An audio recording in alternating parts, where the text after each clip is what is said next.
Ladies and gentlemen, welcome to another edition of Georgetown Eagle Football live tonight on the SHNSports.com broadcast network. I'm Rob Hipp alongside Michael Francis. Thanks for joining us live tonight from Memorial Stadium here in beautiful Stephenville, Texas. We came in a nice ride tonight. I got to give a special thanks over to our friends at Mac Hike. I got to tell you, we came in and we got that great Mac Hike feeling, baby. It was a good Mac Hike feeling. But so we appreciate, in all seriousness, we appreciate Mac Hike. Thank you to Terry Leggett and also Danny over there for helping us out. They are now our travel sponsor here at SHN Sports for those long away games. We sincerely appreciate our friends at Mac Hike. Many sponsors, of course, the Oak Ridge Disciple House, our season presenting sponsor. We'll talk things over with all of our sponsors as this game continues. But right now, game number 4 here in the season, coming off of a bye week for the Georgetown Eagles against a very tough and capable 4A storied team here in Stephenville.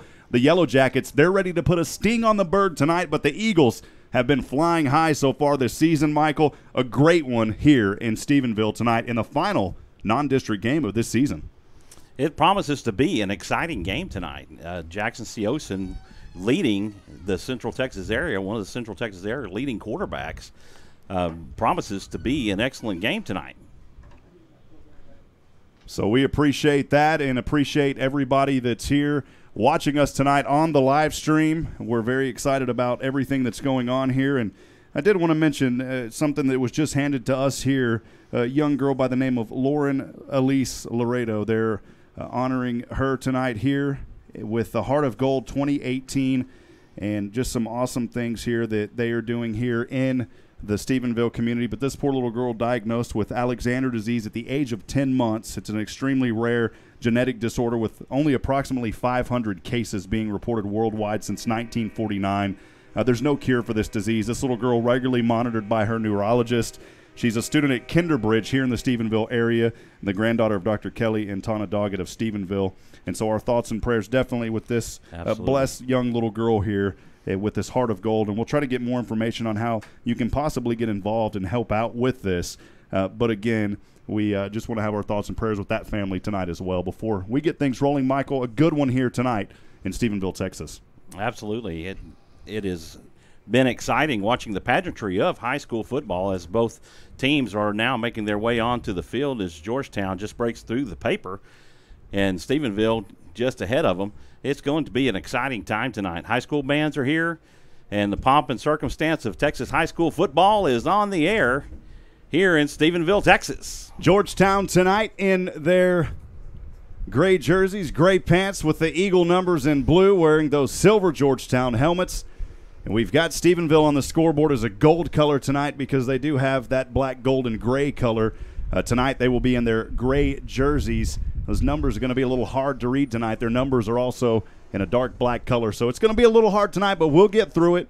More importantly, excited to be here tonight. We got to talk about Memorial Stadium. You know, here on the side that we're on, a big shout-out as well to our friends from the radio station here, giving us a lot of resources, a lot of hospitality, so a special shout-out to Mr. Boots Elliott, who's just a couple of booths next to us. The Georgetown coaches are to the left of us. We're standing up here tall in the press box at the 40-yard line. But here at Memorial Stadium, Michael, a beautiful new facility underway across from us.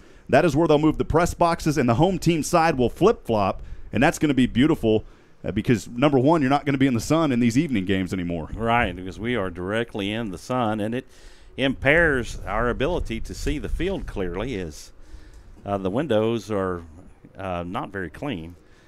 The captains now meeting on the T logo, the state of Texas. Of course, this one right now, audio only. Will release the video after midnight tonight. David England on camera working through a situation tonight, so the video may not be as crisp as it normally is.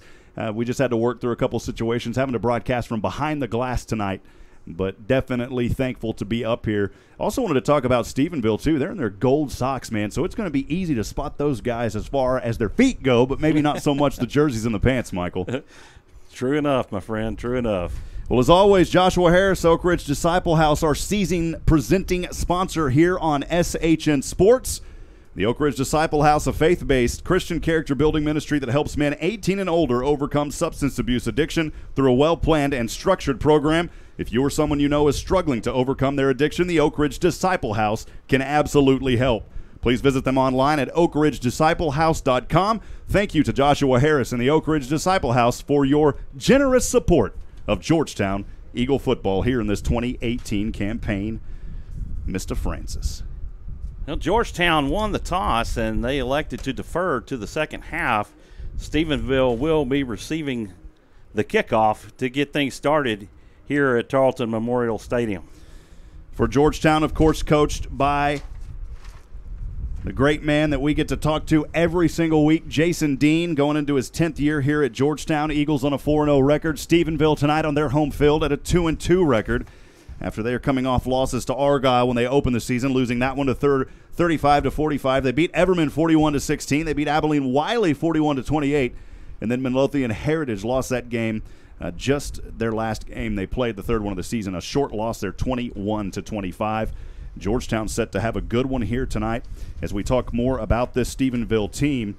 You know, in the turnover ratio, 4 here to 2. They're -6 on the defense, though, +13. So this is a team that's got the potential to take away the ball and do some big things. We're expecting more of that tonight, but they're going up arguably what I would say, and not being a homer, but one of the toughest teams that they face now this season, the Georgetown Eagles, who soar in here tonight on that 4-0 or 3-0 record, Michael.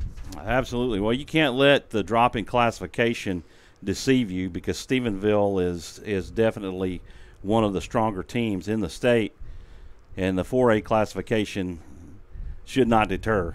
Well, their head coach in his 4th year, Greg Winder, the 21-20 record, as they have had a storied season here. Of course, we all know Coach Art Briles was a coach at Georgetown High School back in the 80s, won 2 games, I believe, went 2-18, then comes here. And, in fact, Georgetown was the biggest school that Coach Briles ever coached at that time. Then he left Georgetown, came here to Stephenville, and the state championship door started opening big time. This is a storied program here in the state of Texas. They love their football. They love their facilities. And you talk about a high school team that gets to play at a Division II stadium. It's not bad at all here in Stephenville, Texas. Not at all, and a bunch of friendly fans. I had several come up to me as I was making my way through the stadium. The Stephenville fans, just as friendly as could be. Very welcoming and great hospitality.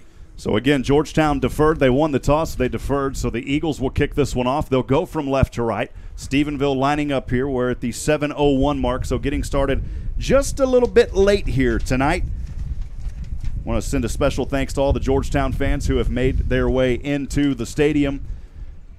And it's kind of hard to see because that visitor side, there's nobody over there except a few folks, and it kind of is misleading, Michael, because the stadium is under so much construction. There's one little area that's been tidied off there, so the fans, it's almost like the fans are in a student section tonight here. It really is. Of course, we can make out that big white sign over there that says "Eagle Fight Never Dies." We're lined up and set to get things started. So Georgetown will kick this ball from left to right, as we are almost set here for Friday Night Lights. At the 7:02 mark, the kick is up on its way in the sunshine, high selling over to the left side, and it'll go back for a touchback into the end zone, and that's where Stephenville will start off. It'll be 1st down and 10. They'll have the ball on their own 25. Going to be a fun one here tonight. Again, those of you that are going to be watching the video later, we apologize for the quality of the video. We're just behind some glass here at Stephenville, and we're going to have to get that fixed as we come back up here in just a little bit.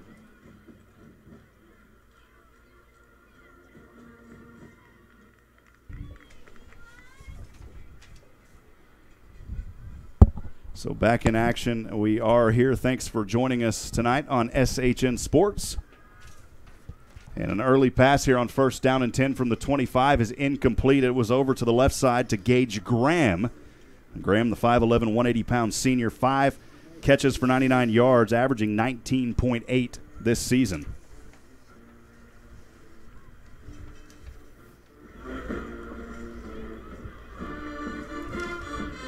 Tackles on the season.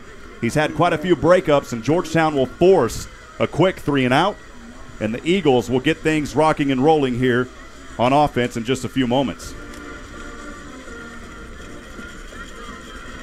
So a drive here for Stephenville that started out on their own 25. They go 3 and out.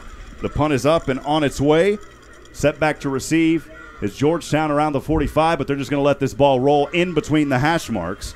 And that is where the Eagles will start. Noah Drum just let that one roll. So Georgetown will have great field position here, Michael. Starting out, the defense doing their job early and continuing where they left off last week. Well, the defensive front for the Georgetown Eagles is just tremendous. You got those guys up front with Tyler Knowles and Mason Meyer and Colby Cummings that just controlled the line of scrimmage and were able to shut down the Stephenville offense. Jackson Seosin in the shotgun. And there's a flag. It's going to be a false start on the Eagles before they can get the first play of their possession started. They'll walk off 5 yards, and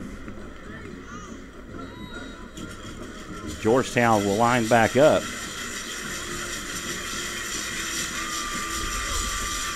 Seosin has the play. He sets back. He gives the hard count. Cahill in motion. He hands off. No, he passes deep. And it's over the head of Andrew Denyer.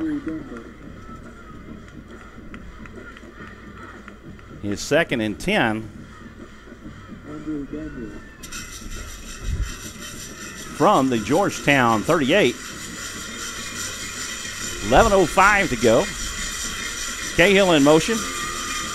The snap back to Seosin. Throws over to Drum. Drum makes the catch and advances for 8 yards. 3rd down and action in their first possessions.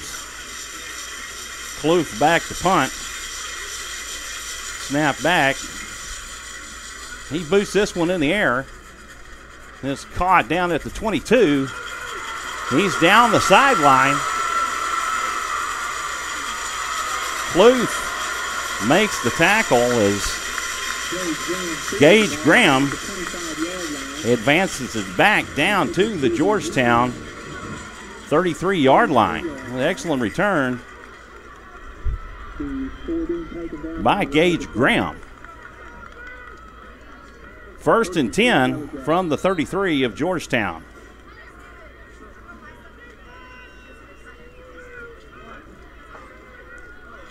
Cade Renfro from the shotgun. He hands off to Crease Nowak, the 5'8", 165 senior. He picks up 10 yards and another Yellow Jacket first down. 1st and 10 from the 23-yard line. Snap back, he hands back off to Nowak. He's around the corner, and he picks up about 8 yards on the play. 2nd down and 2 from the 15-yard line. 8:58 left to go in the first. No score for either side as of yet. Renfro picking up the signals from the sideline. Stephenville comes set, 2 wide out, 1 in the slot. He hands back off to Nowak. He picks up the first down to the 11-yard line. That'll be a first down for the Yellow Jackets. 1st and 10 from the 11, so technically the Yellow Jackets could pick up a first down.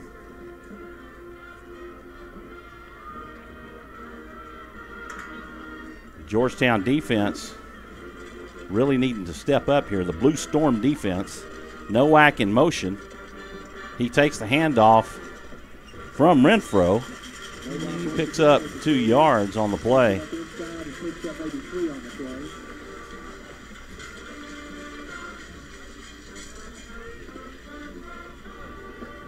Second and 8 from the 9-yard line. 7:52 left in the first. with the Yellow Jackets threatening here from the 9-yard line. Renfro with a hard count. Steps back. He throws out to the slot in the flats.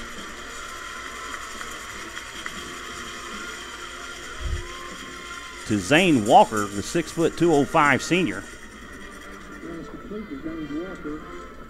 Down to the 5-yard line.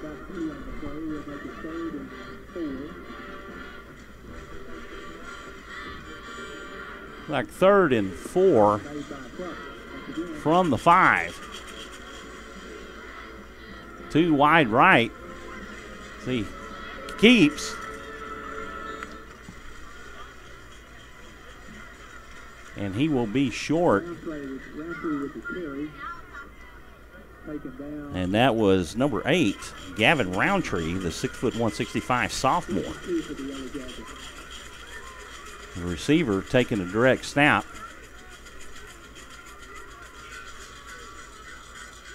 Number 14, Chase Carrillo, comes on to attempt the field goal. It is up and it is good. That'll be a 19-yard field goal attempt. And the Yellow Jackets now lead 3-0 here with 6:30 in the first over the Georgetown Eagles.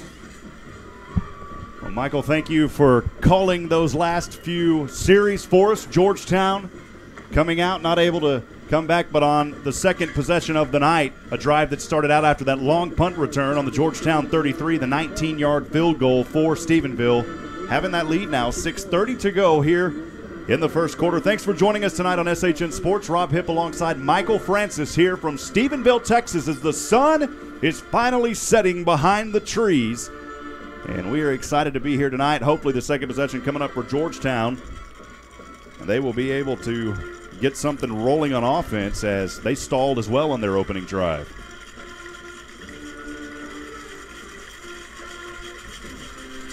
This will be kicked off from the 40 from right to left. Chase Carrillo, who had that field goal moments ago. He's now 3 for 5 on the season. He's only missed one extra point. He's kicked 15, 16 of them, missed one. Right toe to leather. This one will sell short and be fielded just at the 25 by Georgetown and immediately brought down on the left hash mark at the 30. Nowhere to run there for Georgetown. And Clough, the one there on the kick return, and the Eagles will have it for the second time tonight. I can't talk tonight. I'm thinking about coffee. Blue Kaler coming up with a tackle there. That's always kind of a tongue twister there, Rob. Georgetown will have it on their own 31, 6:23 to go first quarter. First down and 10. 2 receivers to either side. A tight formation on the left hash. Blitz coming from Stephenville. Siosin is going to be sacked for a loss. Just in front of the 24. They'll mark him down. We'll see where they spot the ball. They do mark it at the 24. It'll be second down and long for the Eagles. The senior there, Blue Kaler, again with the tackle. So doing it on special teams and doing it on the opening drive of the second possession for Georgetown tonight.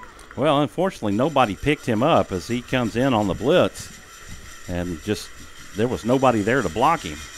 Second down and 16 now after a 6-yard loss for Georgetown. The ball on their own 25. Siosin. Handoff over to his back, bouncing around defenders and still on his feet, but he'll be dropped. They'll give him forward progress for Georgetown. That was Xavier X-Man Torres, and he'll be dropped for a loss as well. It'll be third down and long for Georgetown. They'll lose 2 more. It'll put that ball on the 23 now on the left hash. Jonathan Gutierrez on the tackle. And, Michael, this has been a tough Stephenville team early here. Third down and 18. Georgetown now on their own 23. A drive that started on their 33. Siosin shotgun, nobody behind him. And looking through defenders, Siosin. And he will be sacked again, this time back at the 21. So another 3 and out for the Eagles. You talk about the sting of the Yellow Jackets. They are putting the potion on tonight for Georgetown. Not the potion, the poison on this high-powered Georgetown offense. Well, they're definitely mixing up their defense and giving Georgetown a lot of different looks, and it looks as though the Georgetown offense is somewhat confused by the defensive fronts that Stephenville is putting out so far. Clough set to punt this one away. He'll stand near his own 5-yard line. One back to receive on the 44. Stephenville in between the hash marks. Snap back, Clough, nobody there, and he puts it up off the right foot. High selling punt. It'll be caught right on the X at the 35. Dodging through defenders on special teams. Flags fly. He's down at the 35 on the left side. And the return minute there for the Yellow Jackets was Gage Graham. And there is a holding call. We'll send it over to David England for the first time tonight. David, what did you see over there? Honestly, I'm just trying to make do with this double panes of glass I'm filming through. Looked like a good stop defensively on special teams there. They got right to the receiver. Well, David, I got to tell you, as the sun is coming down, the video looking pretty good now compared to earlier. So keep up the good work, David. Appreciate you working through a little adversity here tonight. You always do a great job, man, so thank you for being down there tonight for us. Looked like a block in the back, Rob. It was a block in the back against Stephenville, and what would have been decent field position around the 35 will move that ball back. What kind of variety is this one, Michael? That's a 10-yard variety. It's not the Chex Mix bag you want if you're a Stephenville fan. If you're Georgetown, you'll take that Chex Mix all night, baby. The ball at the 24 on the left hash. Stephenville breaks out of the huddle. 4:19 to go, first quarter. Stephenville with the ball, leading 3-0. They've got the ball on their own 24. Pass over quickly to the right. And his receiver brought down for only a gain of 2 on the play. That was a great job there on the Georgetown defense. Gage Leggett with the tackle. We'll have that receiver, and we'll get these guys memorized as we continue on here. We got here early, just a little rough start with a few things that we had to work through early on, Micah, but we are rocking and rolling now here. 2nd down and 7 for the Yellow Jackets on their own 27. Handoff up the middle on the right hash. And only a gain of a couple. It'll be up to the 30-yard line. That'll bring up 3rd down. And it looks like 4 from here, Michael. So 3rd and 4 for the Yellow Jackets. 3:35 to go, first quarter. Thanks for joining us tonight here on SHN Sports, your home for Georgetown Eagle, Southwestern football, and more teams throughout Central Texas. On a 3rd and 4 from his own 30.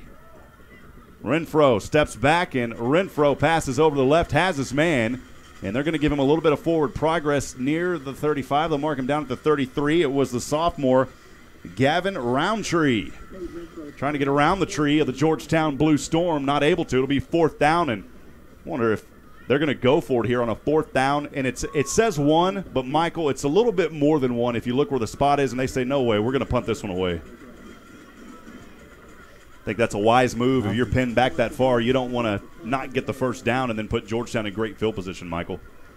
Well, Georgetown, it's just a matter of time before they get on track. Drum set back to receive. Carrillo will kick this one, and it goes right into the hands of Drum. He fair caught it at the 38. And for the 3rd time tonight, the Georgetown Eagles will have the ball after Stephenville goes 3 and out as well. A drive that started on their own 25, stalled. They had to punt. Georgetown here on their 3rd drive, they will start out on their own 38. This is not the best field position Georgetown started out, though, Michael. If we go back, first possession started out on their own 43, then their own 31, so a little bit better here on the 3rd one. 2:37 to go, first quarter. The Yellow Jackets lead 3-0, first down and 10. Siosen from his own 38. 2 receivers to the left, 1 receiver down. On the right, in motion is Xavier Torres. Siosen keeps it here, rolling to the left, trying to find through defenders, and he will be sacked again for a huge loss. My goodness, all the way down to the 24. The poison sting continuing tonight is a Georgetown line not able to hold this powerful, zip-zapping Stephenville defense.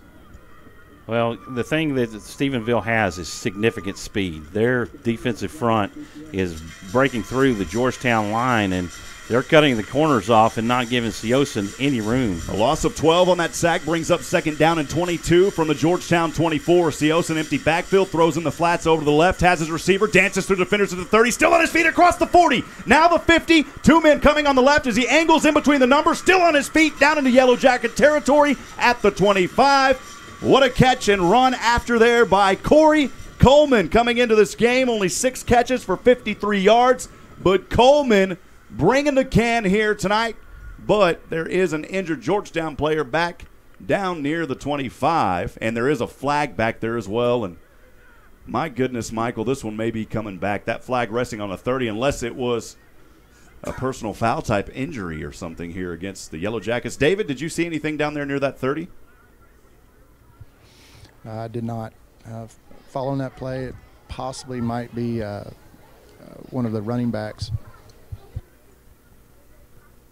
And so, Michael, we'll see. As for now, they haven't moved the ball back. They picked up the laundry that was down there. Nobody has given a word yet, but there is a Georgetown player down there at the moment. 1:47 to go, and that Georgetown player on his feet, thankfully. And walking back over to the sideline with a little assistance.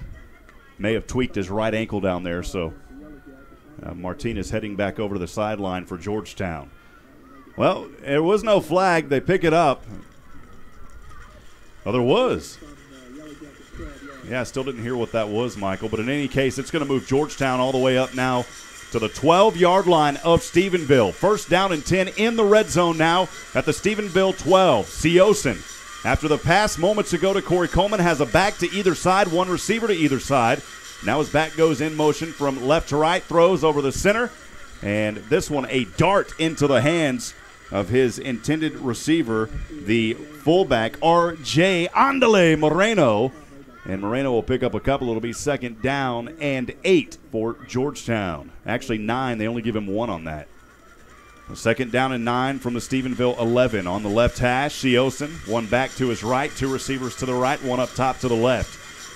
As Stephenville showing blitz on that left side. Seosin, though, has protection over the middle and well overthrows his intended receiver, Noah Drum, at the L of the Tarleton logo in the end zone. Incomplete. It'll be third down, Michael. Well, that's too bad because Noah Drum had the lead on the defender. If that'd been into Noah's arm, that'd have been a touchdown strike right there. That one just got a little bit away of Seosin. You know, not much in his way of the wind going here. Front blew through just a couple of days ago. Third down and 9 from the 11 of Stephenville. Seosin has a back. It's Moreno behind him. 2 receivers to either side. Stepping back, punt fakes left, has his man into the hands of Coleman, and Coleman may have the first down at the 2. They mark him out of bounds right there at the 2 as he was knocked down, and Corey Coleman coming alive for Georgetown here on this possession. It'll be first down and goal for the Eagles. Got him at the 2-yard line. I think you can hand it off to Moreno here and let him punch it through. First down and goal from the 2. Moreno right behind Seosin. 2 receivers to either side. Now man in motion from left to right. Jackson gets it. Rolls to his right side. Now darts through defenders. Jackson Seosin trying to go in. Pushing his way forward. And he may have fumbled the ball. As the ball popped out. Luckily, Georgetown able to get back onto it. He did not get into the end zone. And thank goodness that Daniel, I believe that's Daniel. It says Presley, but I think that's the wrong last name. Daniel able to drop on that ball, number 54. It's Daniel Lopez. We got you, Lopez. Loss of 1 on the play. It'll be second down and goal from the 3. For Georgetown, Seosin has Moreno behind him. Trips to the left. Nobody down to the right. And the handoff here to Moreno. Lowers his shoulder. And backpedaling his way forward, and RJ is going to be stopped the yard short. It'll be third down and goal from the 1. And that will do it for the first quarter. First quarter action brought to you by eteachingme.com. We appreciate our first quarter sponsor. Thanks again to eteachingme.com, providing educational services for all children, parents, and educators to help in developing a successful foundation for learning. Visit eteachingme.com. Online at eteachingme.com. Again, thank you, Kristen Miller. Check them out at eteachingme.com. Michael, I'll let you talk about our second quarter sponsor. Second quarter sponsor tonight is Courtney Home Inspections. Courtney Home Inspections doing a fantastic job of working the real estate market, and you would not do well by not having a home inspection prior to purchasing your home. So visit Courtney Home Inspections for your home inspection need. We'd also like to thank Georgetown Jewelry. Football on SHN Sports is brought to you in part by Ricky Poe owner of Georgetown Jewelry. Georgetown Jewelry specializes in custom jewelry, bridal, watches, repairs, and appraisals, and are buyers of gold, silver, coins, and more. And more. We'll talk about them as we go on here. Second quarter just underway. Seosin third and goal from the 1. As X Torres to the right, it's going to be a direct snap back to RJ Moreno. Flags fly. RJ gets in, but there may have been a hold back there in the backfield. We'll see what the call is. That's tough. That is a tough one. They called an illegal shift, I believe, against Georgetown. That'll move them back. I believe that's a 5-yard variety. 5 yard. You don't want that Chex Mix. That's when you get the burnt Chex Mix. That variety. You don't want the burnt Chex Mix. Michael. Absolutely not. It is a 5-yard penalty. It'll set Georgetown back now to the 6-yard line. It'll be third down and goal from the 6. For the Eagles, just underway second quarter, only on their third possession here of this ball game. Trips to the left. One receiver to the right. Moreno the back. Seosin passes up over, has him, and has the touchdown at the tee. Into the hands Noah of Noah Parum-Pum-Pum. Drum Christmas coming early here in the second quarter as Georgetown takes a 3-point lead, 6-3, after a 6-yard heaving pass to Noah Drum.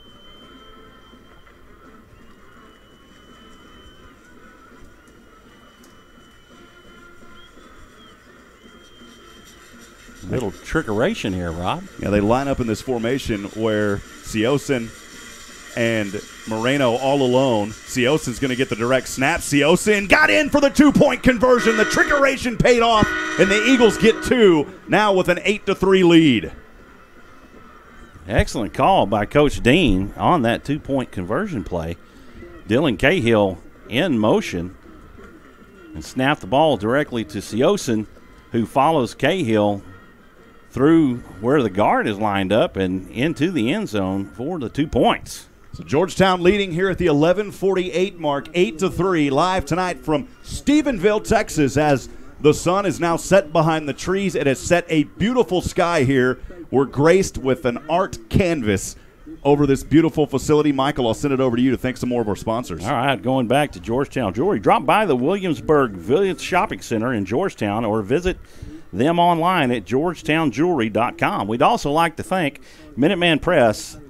Minuteman Press in Georgetown is a proud supporter of Georgetown Eagle and Eastview Patriot football on SHN Sports. For all of your design, printing, and promotional needs, Minuteman Press is your one-stop shop for all of your marketing products and services. Minuteman Press can be found online at www.mmptx.com.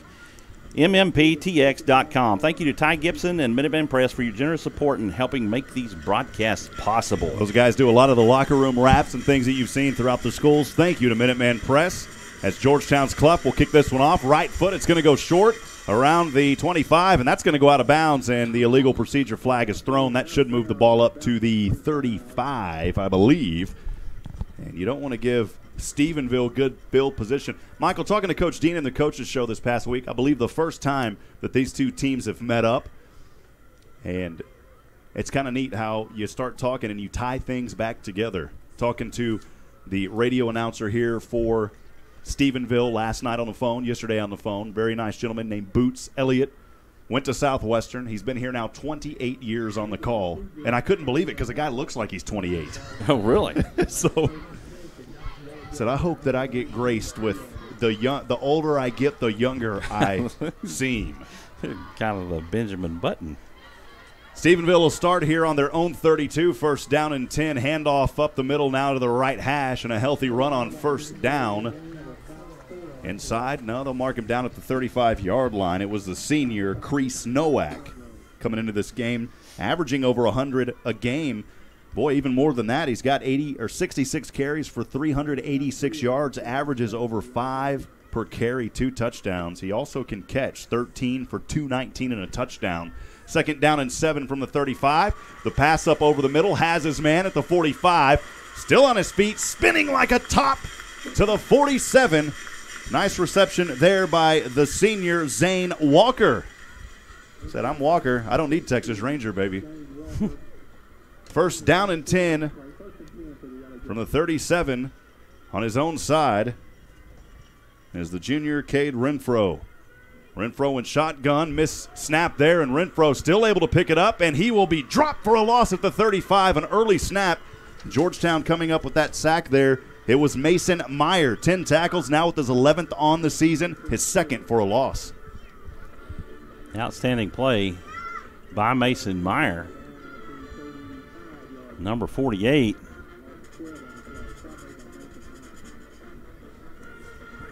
Braden Hargrove. That's Linnell Hargrove's son, my insurance agent. She works for my insurance agent. Second down and 22 on the 25. Stephenville on their own side again. Renfro chased down, still on his feet, using his athleticism. A right-handed pass has his man all open at the 30.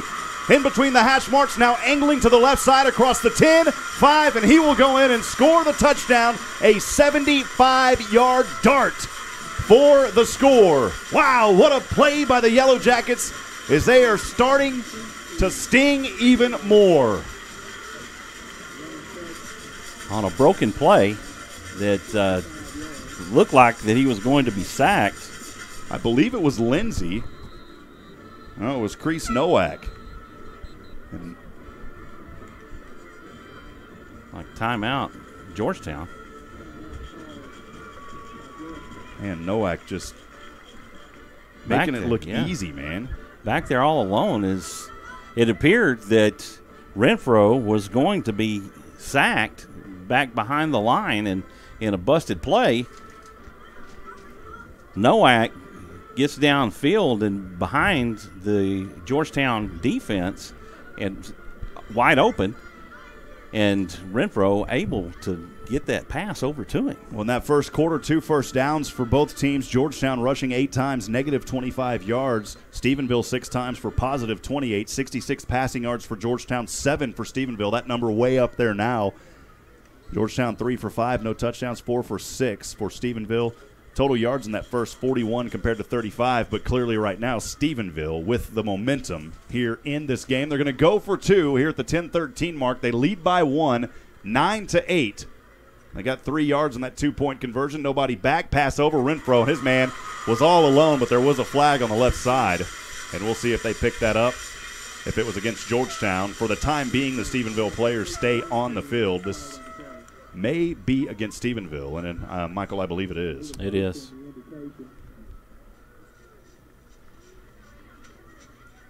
I believe that's going to be a 5-yard variety. The burnt Chex Mix variety. We got something new every week up here, man. The 10-13 mark, 9-8 the score. Stephenville leading on their home field. Thanks for joining us tonight here on SHN Sports. I'm Rob Hipp, Michael Francis, presented by the Oak Ridge Disciple House. So Stephenville opting to go for the extra point. After that penalty, I don't blame them because they would have had a long way to go. Down, the kick is up, and it is good through the uprights. And Chase Carrillo now extends his season so far on extra points. He's 16 for 17. More importantly, his Stephenville Yellow Jackets have a 2-point lead, 10-8. We'll step aside, take a quick break. Don't go anywhere, folks. Georgetown Eagle football live tonight on the SHNSports.com broadcast network will continue after this.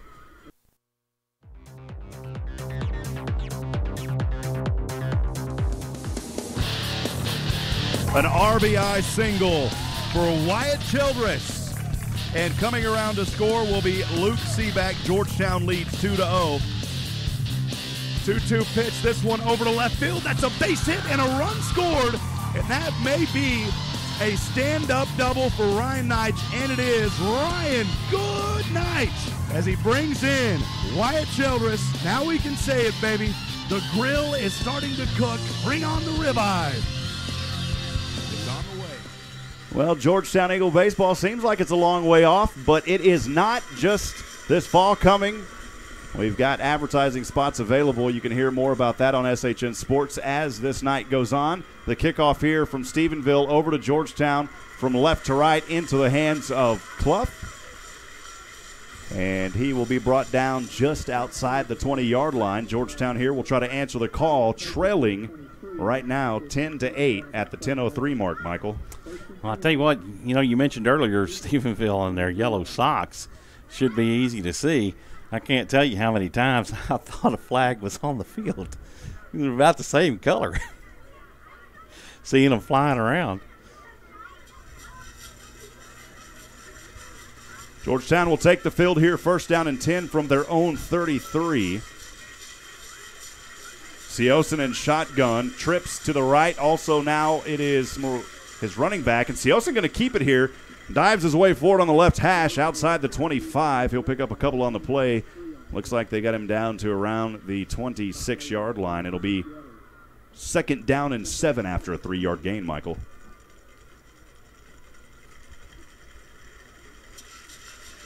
Appreciate Joshua Harris keeping up with our scoreboard tonight. Second down and 7. Georgetown on their own 26. Drive that started on their own 23. Siosen, the delayed handoff over to his back on the right side, diving forward for the first down, just shy of the 35 at the 34. And it was the X factor, Xavier Torres, on the carry for the Eagles. Throw up the X. Corey Coleman will line up as a receiver here on the left side alongside of Dylan Cahill. 2 receivers to the right, first down and 10. Georgetown on their own 34, trailing 10-8, 9:19 to go, second quarter. Siosen, quick snap, pass over to the right side. Has his man, trying to lower his right shoulder, and he'll be slammed for a loss in the backfield. By a host of Yellow Jackets defense. There were plenty of them there. May have been. It was Noah Drum. Yeah, it was Noah Drum, and that's rare to see Noah Drum. He comes into this game 19 catches for 296 yards, almost 100 a game, 3 touchdowns, averages over 15 a reception. Second down and 11. Georgetown now in their own 33. Man in motion from bottom to top is Cahill from left to right. The handoff, though, goes over to the X-Man, and the X-Factor putting some nasty on the run. On the right hash, in between the numbers in the right hash, he'll pick up a healthy gain to around the 39-yard line. And that'll be third down and manageable now, Michael. Third down and 5 for the Eagles as they are going no huddle here. Third down and 5. Siosen shotgun, trips to the left, 1 back behind him, 1 receiver to the right. On his own 39, Siosen, great protection, left, has Noah Drum. Splits through 2 defenders. Drum now breaks 3 tackles, still on his feet, trying to dive forward. And he may be right at that first down line at the 44. Fancy footwork by the Drum man. Excellent job by Noah Drum to extend the play and pick up the first down. But what I was going to say just a moment ago is it's really hard to pick out any one defender for the Yellow Jackets as they're swarming all over the ball. It's really hard to catch the one guy that's making the tackle. They've opened up the nest tonight here versus Georgetown. First and 10, the Eagles from their own 44. Siosen is going to hand off to his back, Xavier Torres. And Xavier Torres picking up 2. He'll be at the 46-yard line on the left hash mark. The tackle made by the 6'4 senior, Payson Parker. Again, no huddle. Hurry up offense here. Second down and 8. Siosen from his own 46. 2 receivers to the right, 1 to the left, 1 back to either side. Siosen, quick pass over to the right side. Has his man. It's Drum again, and this time the Drum beat is stopped. He'll be short by about a yard or 2. It'll be third down and manageable here for Georgetown. We'll see where they spot it. They spot him 1 yard short, so it'll be third down and 1 for the Eagles. On the left side, Corey Coleman. Lined up also is Dylan Cahill. Up top on the right is Noah Drum, all alone. Third down and 1 for the Eagles. Siosen on his own 47. Stephenville holds back. Now they try to penetrate through on the blitz. It's Siosen with the keeper, and he's ankle tackled, but he's got the first down across the 40, gracing his way on the right hash mark. A great job there by Jackson Siosen, and a good tackle by Chase Carrillo, stopping what could have been a Siosen touchdown scramble. Quickly back. First down and 10 from the Stephenville 38. Again, Siosen, this time passing over in the flat to Cahill on the left side. Spinning around he goes, and he's brought down in between the left out-of-bounds line and the 30. He'll be brought down at the 29. Another healthy gain on first down, Michael. Well, I'll tell you, Rob, we're starting to see Coach Dean open the playbook. He is dialing up some unique plays that we haven't seen Georgetown run yet. 2nd and 3, Georgetown on the Stephenville 31. Seosin all alone now, passing over left, puts this one up for Coleman, leaping at the 5, and it's incomplete as he was angling his way to the left side. That was a good pass, though, just a little bit under Coleman, or a little bit ahead of him. Coleman had to dive and couldn't come up with it. Well, it appeared that Coleman and the corner kind of got tangled up together. That would be number 21, Cody Storrs. 3rd and 3 from the Stephenville 31. Seosin, the handoff. He fumbled it, though. He tried to give it over to Xavier Torres. He was luckily able to get back on it, Seosin, at the 30, and still picks up a yard, but it's going to be 4th down and a short 2 here. I think Georgetown is going to go for it from this spot, Michael. And they do line up to go for it here. 4th down and 2. On the Jacksonville 30, 2 receivers to the right, 1 down to the left is Coleman. Stephenville trying to draw Georgetown on a jump. They almost did. As Seosin steps back, has a back to his left and also behind him. That back is Moreno, and now Xavier behind him. Good protection, good blocking, pass over, and it's in and out of the hands. Boy, Noah Drum, a rare drop, as he would have had the first down at the 22, and instead it's incomplete. And it is a turnover on downs. You know Noah wants that one back. You know he does. You just saw something there that's rare that he doesn't do, and that's drop one right out of his breadbasket. Second quarter action brought to you by Courtney Home Inspections. Thank you, Chris Courtney. You can check him out online at CourtneyHomeInspection.com. 5:20 mark we are. Stephenville back with the ball here on their own 30 as Renfro will hand off to his back and spins around across the 40. It's Crease Nowak, who has had a phenomenal game so far, has the first down at the 40. They're going to go in a hurry-up no huddle now. At the 5:09 mark, Stephenville leading 10-8. Renfro shotgun, again hands off to Nowak this time on the left side as he darts his way forward on the numbers to the 45. A 5-yard gain on first down makes it 2nd down and 5, Michael. Well, we've called his name a lot tonight so far in this first half. 4:43 to go here in the first half. 2nd down and 5 from the 45 on his own side. This time a pass, and he'll have the first down on the right side. Finally brought out of bounds in between the numbers at the 45. It was the sophomore Trace Morrison getting his 2nd grab of the year now. He was wide open in the flat. Renfro hits his man. Renfro shotgun, a back to his left. 2 receivers down on the right on a 1st and 10 from the Georgetown 43. Hands off to Nowak, and this time Nowak is stopped. But again, he picks up a good amount of yardage to the 39. The Blue Storm still has not brought the thunderclouds tonight. Quick no huddle, hurry up. 2nd down and 6 on the Georgetown 39. 4:14 to go here in the second. The pass here on the right side from Renfro. And it will be a gain of only 1 or 2 on the play into the hands of Nowak, and Mason Meyer with the tackle. Man, watching Mason Meyer down the line, he's just following the ball. Ball hawk makes his way over to make that tackle.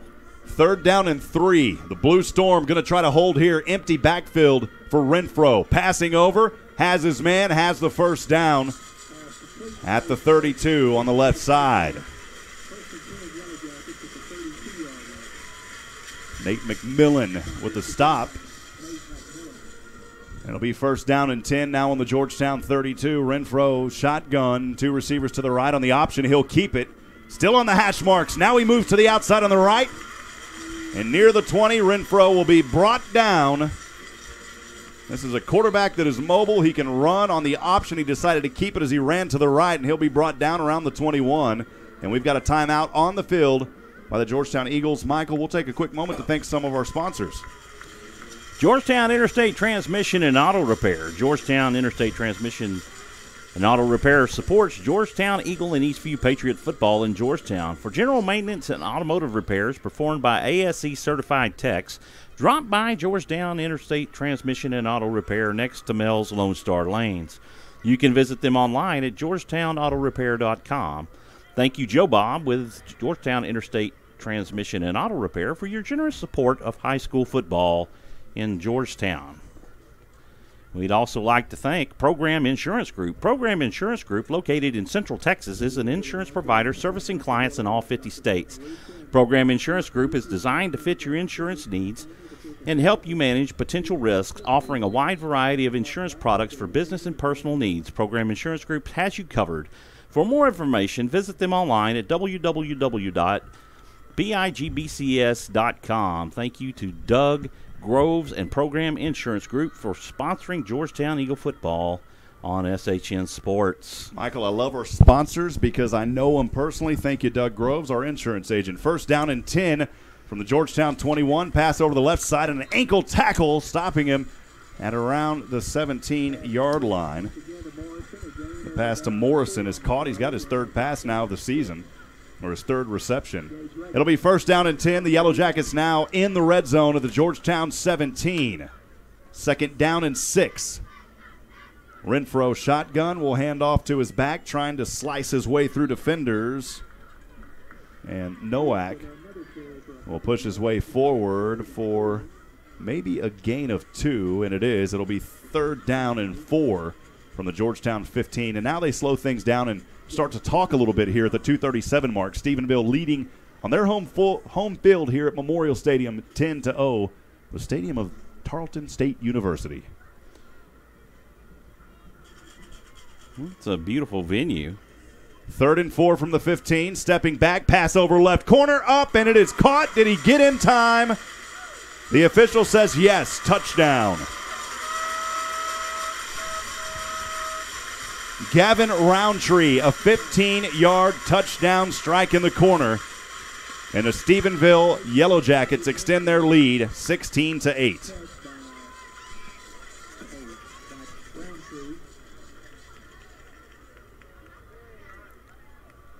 And coming here at the 2:16 mark in the second, the extra point kick here by Carrillo, who made his last one. This guy is almost perfect, and he gets this one blocked. And Stephenville picks it up. They go for the 2-point conversion, and on a broken play, unbelievable, able to catch that and get the 2-point conversion. That is simply unbelievable. The Georgetown coaches not happy next door with what just happened. A 10-point lead now for the Jackets, 18-8. Michael, you can't get any better on a broken play than that. No, you really can't. It looked like it definitely appeared to be broken, but I'm kind of suspect that actually might have been a designed play. Well, Georgetown was almost about to block that. Right. And, I mean, if they would have – I thought he blocked it at first, and the action happened so fast. But, yeah, that's the way it goes, and unbelievable tough for Georgetown. I'll send it back over to you for some more of our sponsors. We'd like to thank the Oak Ridge Disciple House. If we have time to do it, looks like they're going to set up here really quick to get this kickoff. So we'll get back to it, Rob. We'll get them next time. Stephenville will kick this one away, and they've got a 10-point lead now, 18-8 at the 2:16 mark. Georgetown set back to receive is Andrew Denyer on our left side, and up high on the right is Clough. Chase Carrillo set to kick this one away. He'll bring his team in tight. They may try to do a little trickeration of their own here. I mean, they're giving them all day to kick this one off. They just started the play clock, Michael. Yeah, that's really surprising. That should have already been a flag thrown, delay of game. They line back up here to kick this one off in a normal formation from the 40 from left to right. Right toe to leather. This one will sail down, and Denyer will have it at the 5. Denyer on the left side up to the 20. Has a blocker in front of him to the 25, and he's brought down over the shoulders. A good return, though, by Denyer. It'll set up his Georgetown Eagle team with decent field position just inside of the 30-yard line with 2:09 to go, trailing 18-8. Excellent block by Noah Drum to allow Denyer to pick up about 3 more yards. They'll put the ball down at the 26-yard line here on the 5th possession of the night for Georgetown, starting out again on their own 26, 2:09 to go here in the second quarter. The Eagles trying to find an answer. Siosin in shotgun. He'll have a back to his right, 2 receivers to either side. Hard to see who that back is there behind him. Man in motion on the right side. Seosin will throw over to the right, has his man, and he's drilled at the 30. Boy, that's one of those passes that you almost don't want to grab. And it goes into the hands of Cade Lachlan. Cade coming into this game, that was his first catch of the season. 2nd down and 6 from his own 30. Back over again, this time the right side. Georgetown near a first down on that catch as the defender brought out of bounds, or the receiver brought out of bounds. It was into the hands of Dylan Cahill. It's pretty rare that Cahill lines up on the right. He comes back over to the left alongside Isaiah Fillmore and Noah Drum. 3rd down and a short 2 on his own 34 as Seosin has a back behind him, hard count. Pressure coming, passes over left. Cahill will have the first down at the 40 as he steps out of bounds. Good design play there. Georgetown, the positive thing is only one timeout here in this first half, but they're getting out of bounds, stopping the clock, Michael. They're going to work the sidelines. 1st down and 10 from his own 40. Trips to the right, one receiver to the left is all alone. Hard count again. Seosin avoids the pressure and throws an interception at the 40. Receiver back, the defender to the 20, and he's going to take this one into the house. A 40-yard interception return for a touchdown. That's the 2nd interception of the season by Jackson Seosin, and a costly one as he threw it right into traffic there at the 40. Well, unfortunate. I'm surprised that flag was not thrown because a Stephenville player just leveled Jackson Seosin from behind. I mean, leveled him. Definitely not where Georgetown wanted to be here. Now trailing 24-8. Carrillo will go for the extra point kick here as the ball is up. The right hand, or the right toe to leather, is up and good. We've got a 25-8 ball game here after that interception moments ago. We'll step aside. 1:32 to go. Yellow Jackets lead 25-8. We'll be right back on SHN Sports.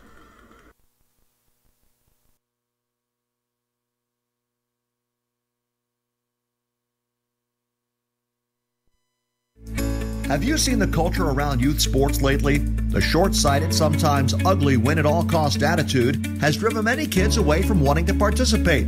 At Positive Coaching Alliance Central Texas, we believe that sports is an amazing way for kids to learn crucial life lessons, how to react to winning, coping with disappointment, and improving through effort. Come join PCA, Central Texas movement to create a healthy sports environment. Visit pca-centraltx.org.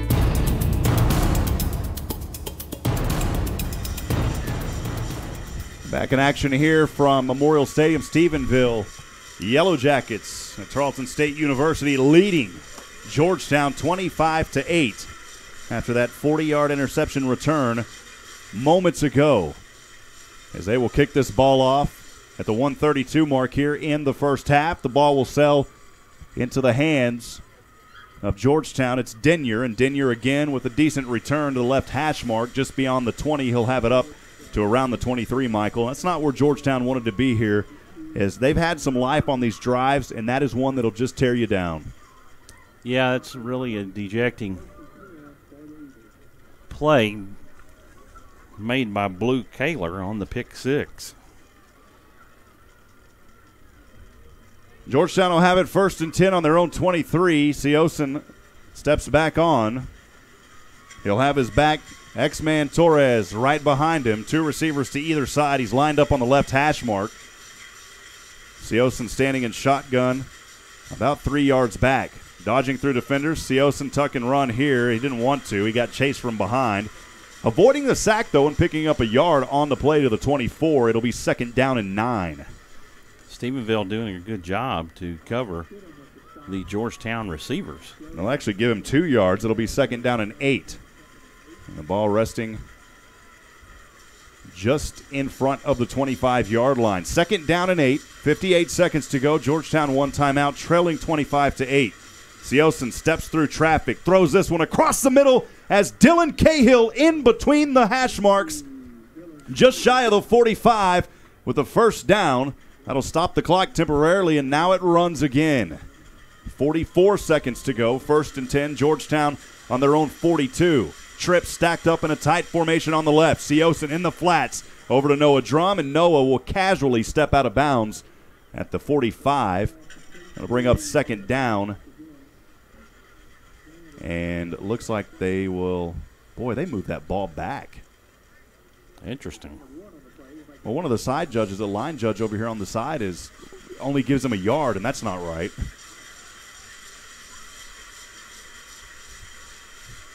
In any case, second down and long from around the 42 as Siosen steps back, dodging through defenders again. He'll tuck and run here. Still on his feet, ankle tackled. He'll be brought down inside of the field on the left side to the 48-yard line, and Georgetown is going to burn their last time out here in this ball game of the first half with 26 seconds to go, Michael. Well, Georgetown seeing tonight a state championship caliber type team in Stephenville. I know they're 2-2. Their record says they're 2-2, but I mean they are playing with momentum. They're playing with enthusiasm. They've got a lot of heart out here on the field and a lot of speed. They shut down and close gaps quickly. They're ball hawks. They move across on defense. And Georgetown hasn't seen anybody like this yet till tonight. Oh, it doesn't matter that they're a 4A team. This is a powerhouse perennial 4A team here in North Texas, and you can see why this team, it really doesn't matter who's coaching. No downplaying their coach. They've got great coaches here, but the coaches are so great that it doesn't matter who's in there. These guys are all so good that Stephenville, year in and year out, has been a top team. Third down and 4 for the Eagles. The ball on their own 48 with 26 seconds to go and no timeouts. Here in the first half, Siosen shotgun. Drum goes from right to left. And Siosen will punt fake once, has Drum across the middle. Drum still on his feet. He's got to get out of bounds. He's across the hash marks. He'll be brought down in Stephenville territory at the 33. Georgetown's got to get down here quick and spike this ball. 16 seconds and counting. They may just go ahead and go into a hurry up here. First and 10 from the Stephenville 33, and Siosen with the right hand spikes it on the turf. That's a smart move. 10 seconds, so still a little bit of life here for Georgetown. Michael, I think they can get, if they hurry, they should be able to get 2 plays off, but they've got to get out of bounds if they pass. They've got to. Fillmore will line up as a receiver to the left alongside Dylan Cahill. On the right is Noah Drum. On a second down and 10 from Stephenville's 33. Hard count. That drew a man off sides. It should have been a free play. No call, and Fillmore is going to possibly stay in bounds. And the Stephenville coach says no, yelling right in the right ear of the official. And I kind of agree. I think Fillmore did get out there, Michael. His right foot was out of bounds.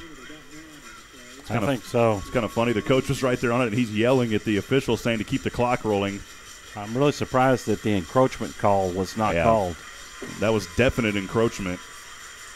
Last play here, third down and a short one. Siosen on the Stephenville 24. Has a back behind him, trips to the right. Siosen steps back, and he will be slammed to the turf, and that will do it for the first half of play. Victor Moreno for Stephenville. And my goodness, the sting is on right now in Stephenville. If you're a Georgetown Eagle fan, 25-8.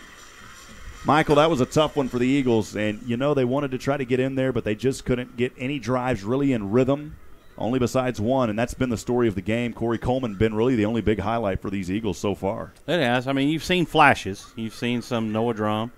You've seen some Dylan Cahill and of course, as you mentioned, Corey Coleman.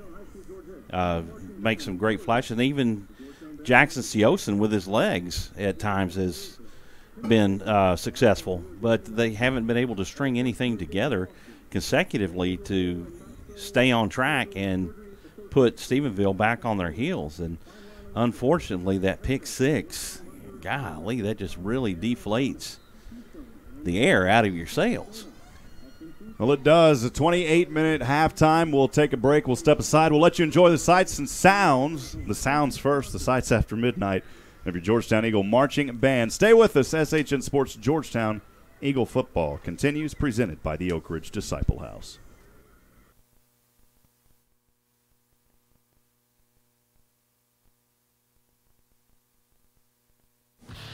Taco Williams, defensive back. This is RJ Moreno, running back. This is Noah Drum, wide receiver. This is Mason Meyer, defensive end. This is Johnny Knight, defensive back. This is Dylan Cahill, slot receiver. This is Gage Leggett, defensive back, and you're listening to Georgetown Eagle Football on SHN Sports.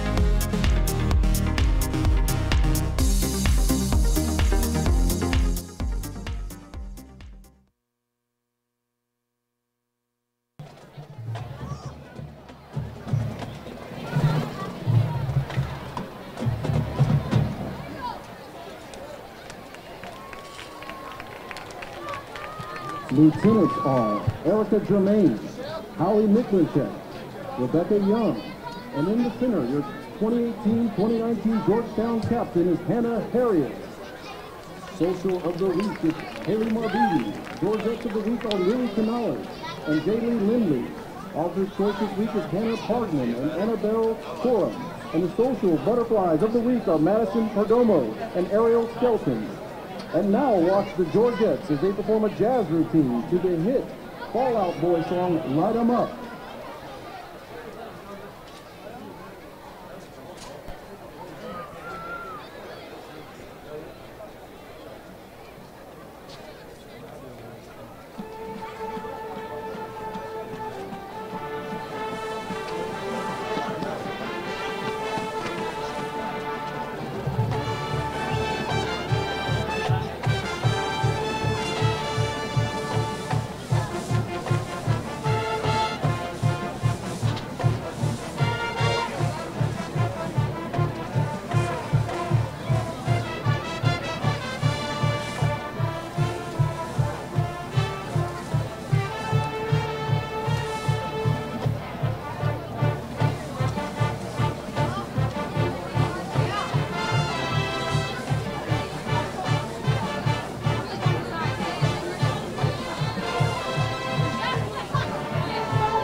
Thank you, ladies and gentlemen. How about those Jets?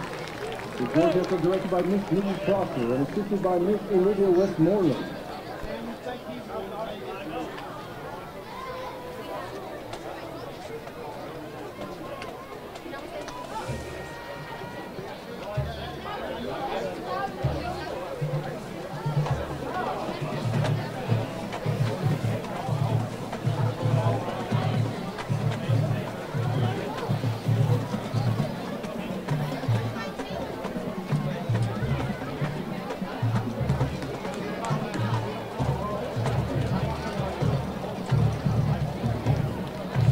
The directors and instructional leadership team of the Eagle Band would like to now recognize our members, section and parents of the week. The brass marcher of the week is George Barber. The woodwind marcher of the week is Avery Garland Mannion. Front ensemble member of the week is Melina Spice, and the drumline marcher of the week is Chet Vega. The Eagle Band section of the week is the trombone. Finally, please give a hearty round of applause for our Eagle Band parent of the week, Miss Angela Washburn. Congratulations, Angela.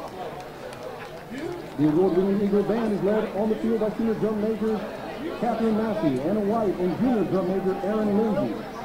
Now, ladies and gentlemen, please enjoy the Eagle Band's 2018 Fun Show. This year we're performing to the Michael Jackson Spooktacular smash hit Thriller.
gentlemen, Stephenville High School proudly presents the ever-popular Stingerettes and Dash. The captains are Blake Bean,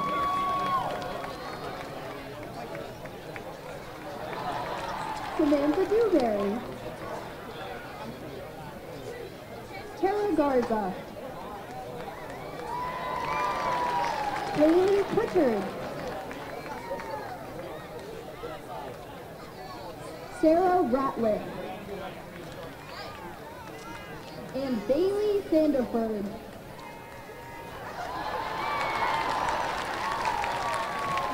The shining star is Kayla Smith. Sting of the week is Hannah McCrae. Shining star dad is Mr. Eugene Dewberry. Sting dad of the week is Mr. Chet Cameron. Tonight's performance is dedicated to Lolo Laredo. Enjoy the Stingerettes as they perform to the 60 Smash Hit by the Temptations. Get ready.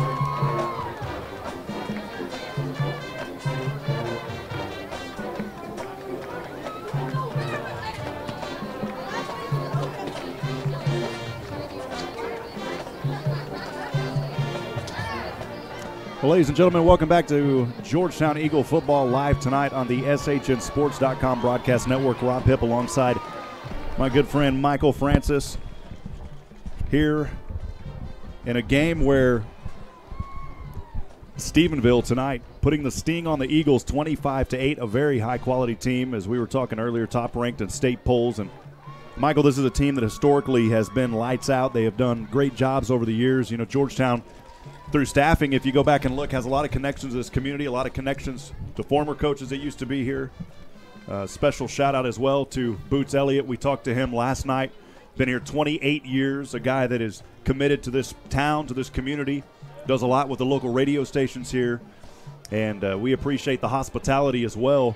You know, we came up, we always have a lot of equipment, Michael, when we do our video broadcasts and things like that. So, again, a special thank you to Boots for helping us tonight and getting us set up here. 12:20 to go before we get things going. Again, Stephenville leading 25-8. Michael, been a tough one tonight. Georgetown's got to make some adjustments in this third quarter in the second half to really find a way to, you know, what do you do when you get stung by a wasp? Put a little Colgate on it, a little toothpaste. They got to find us some good, thick toothpaste or baking soda tonight. Yeah, they got to put something on there, whether it's ice or baking soda, toothpaste, whatever it takes. They need to apply it. Georgetown, overall, I mean, they need to make adjustments throughout the course of the game and all phases of the game. Defensively, they've got to be able to shut down the ground attack. Nowak is he's gashing for big runs. The passing game is just tearing us apart. And we got to make those adjustments. You got to be able to make those keys. Speed kills, and tonight we're seeing that with the Stephenville Yellow Jackets. They're extremely fast. They're ball hawks on defense. They're able to make things happen with their feet on offense, and it appears to have caught Georgetown off their feet, got them off their stride, and we just haven't seen that all season long, and Georgetown is just caught off guard. The offensive line needs to hold their blocks. They're not giving Jackson enough time back there to throw the ball and make things happen and develop the play. And he's having to scramble and try to make things happen, and it's just not happening. Well, as we go over first half stats provided by Galen Wilnicki, if you look at the first downs, Georgetown was 6, Stephenville with 9. Georgetown carried the ball 17 times, only 3 yards. You'll remember after the first quarter they were negative 25 yards. So they did find a little bit of a running game to recoup there and bring their net yardage up. 17 carries for only 3 yards. Stephenville 13 carries for 53 yards. Georgetown passing the ball well tonight, although that big one from Corey Coleman is really what helped get Jackson Seosin's stats up. at 147 yards for Seosin. As far as Stephenville on their side of the ball, Renfro tonight for 123, 15 of 21 for Seosin, 1 interception. Renfro 11 for 13. He is having a phenomenal night for the Yellow Jackets of Stephenville. Total plays and yards, Georgetown 38 for 150, Stephenville 26 for 173. Penalties haven't been too big of a deal for Georgetown, but they've still got to find a way to limit those numbers. 3 of them for 15 yards, Stephenville 2 for 15. And Georgetown puts the ball on the ground once. Luckily, Seosin able to get back on that one. Stephenville tonight doing an excellent job holding on to the football. 2 punts for Georgetown, 3 for Stephenville. Torres tonight really having a struggling night against this tough defense of the Yellow Jackets. Torres, X-Man, only 4 of 14. But, of course, some of those recouping on the negative yards from earlier. Nowak tonight, 10 for 50. You start talking about Seosin, he's got to find a way to move around in that pocket a little bit more. The pressure has been coming all night, Michael. You talked about that moments ago. Seosin tonight trying to find his rhythm, 15 of 21 again. Renfro, 11 of 13 for 123. Receiving for Georgetown, Noah Drum, 6 catches for 51. He's on par to have another good night tonight. And Clough, 2 for 55. And Cahill tonight goes 3 for 39. We also talk about that big pass that Corey Coleman caught off the fingertips as well. I believe 75 yards in this ball game. So we'll see what happens. 8:47 to go. The Stephenville Marching Band on the field now. As Michael, we will quickly go over some other scores tonight from the Central Texas region. Hutto Hippos, man, they have came out of the water again tonight, showing their colors here in the district. All over Connolly at halftime, 56-7. Manor High School, the Mustangs, who Georgetown will play, 17-7 over Pflugerville. That one in the second quarter at the end of the second. And Cedar Park putting on some damage at Rouse tonight, or Rouse at Cedar Park, 28-7. That game at halftime. We talked about that game on the trip over here, Rouse and Cedar Park. You know, Cedar Park having a little bit of a struggle this year, but they're going to start finding their rhythm. Now, I've always said in this district, I believe that it's going to be Hutto, Cedar Park, and Georgetown. We'll see how things even out at the end of the year, though. We're still a long way away. We haven't started district play for Georgetown. Right. Haven't started it. And tonight is the start for all the other teams in District 11 5A. But you remember just a few years ago, Rob, when Cedar Park started the season off 0-2, and they came back to win the state championship that year. And you can't close the book on Cedar Park at any time. Well, we'll step aside. We'll take another quick break, allow you to enjoy some of the sounds here of the Stephenville Marching Band. 7 minutes to go before we kick things back off in the third quarter. Georgetown, remember, won that toss. They deferred. They will receive the ball in the second quarter. Stay with us, friends. Georgetown Eagle football live tonight on the SHNSports.com broadcast network. We'll continue. We'll be right back after this.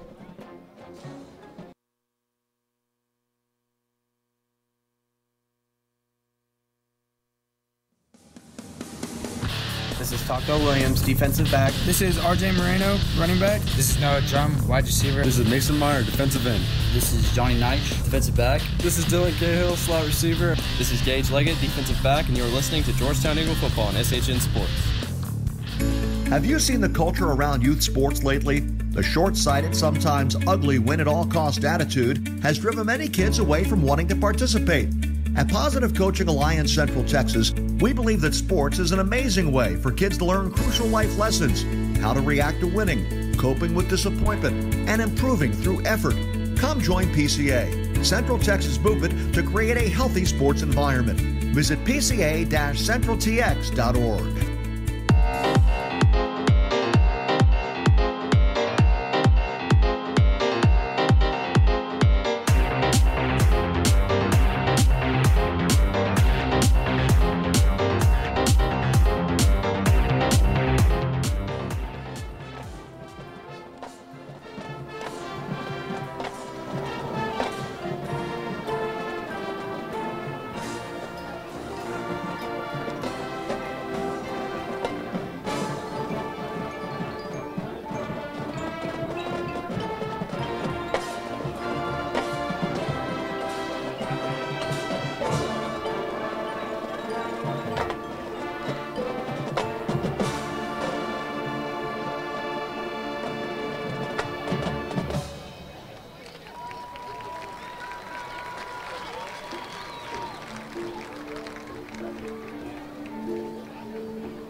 Rob Hipp back here with Michael Francis, and welcome into the broadcast booth with us, as it's been a tough game so far for Stephenville coming in, and as far as Georgetown, it's been a tough game for Georgetown tonight versus Stephenville. As we talk about the Sting, man, there's no other way to describe it. This is a tough team, a team that is very well coached, and tonight it's really exposing some vulnerabilities in Georgetown that they're going to have to work on here, and hopefully we can see a turnaround in that second half, Michael. Hopefully we do see a turnaround in the second half. You know, it's the last of our non-district schedule, and next week we face Hutto to start the district schedule and find out your weaknesses. You're playing a state-ranked team that has speed, they've got strength, and they've got determination. And all that together, Georgetown is caught off guard. They've not played anybody so far this season to this caliber. I think it's good right now. The Eagles are facing a little adversity, a good kind of wake-up call for them, too. You know, we talked to Coach Dean, and some coaches don't like the bye weeks. Other coaches just say, so what, we'll get back out there and play. And that's kind of Coach Dean's attitude, is we'll give the kids a time a little bit to rest up, get caught up on some of their schoolwork, their academics, and then get back out here and play. But you do got to wonder, you come off a bye week, you got to wonder, are you still kind of fogged up from a little bit, maybe too much rest? Right. That's always kind of been my thought. I'm not a fan of the bye week, so, you know, that argument there, because it kind of throws you off your rhythm. You know, you get in a rhythm of playing a certain way, and Georgetown was really playing at a real high caliber and peak football. And they're coming into an opponent tonight that is a very, very tough 4A opponent, and they are on their heels. When you're playing in a football town against a football school and a football community, it doesn't matter if you're 6-man, 1A, 2A, 3. Well, I guess if you're 6-man, because you can't play 11 on 6. Right. But the numbers don't matter. What does matter right now is that Stephenville tonight showing great effort against Georgetown, and they are dominating this ball game so far early in this one. So we'll step aside. We'll take a quick break. Third quarter action will be on here in just a few minutes. Don't go anywhere, folks. Georgetown Eagle football live tonight on the SHNSports.com broadcast network. We'll continue here in just a few moments.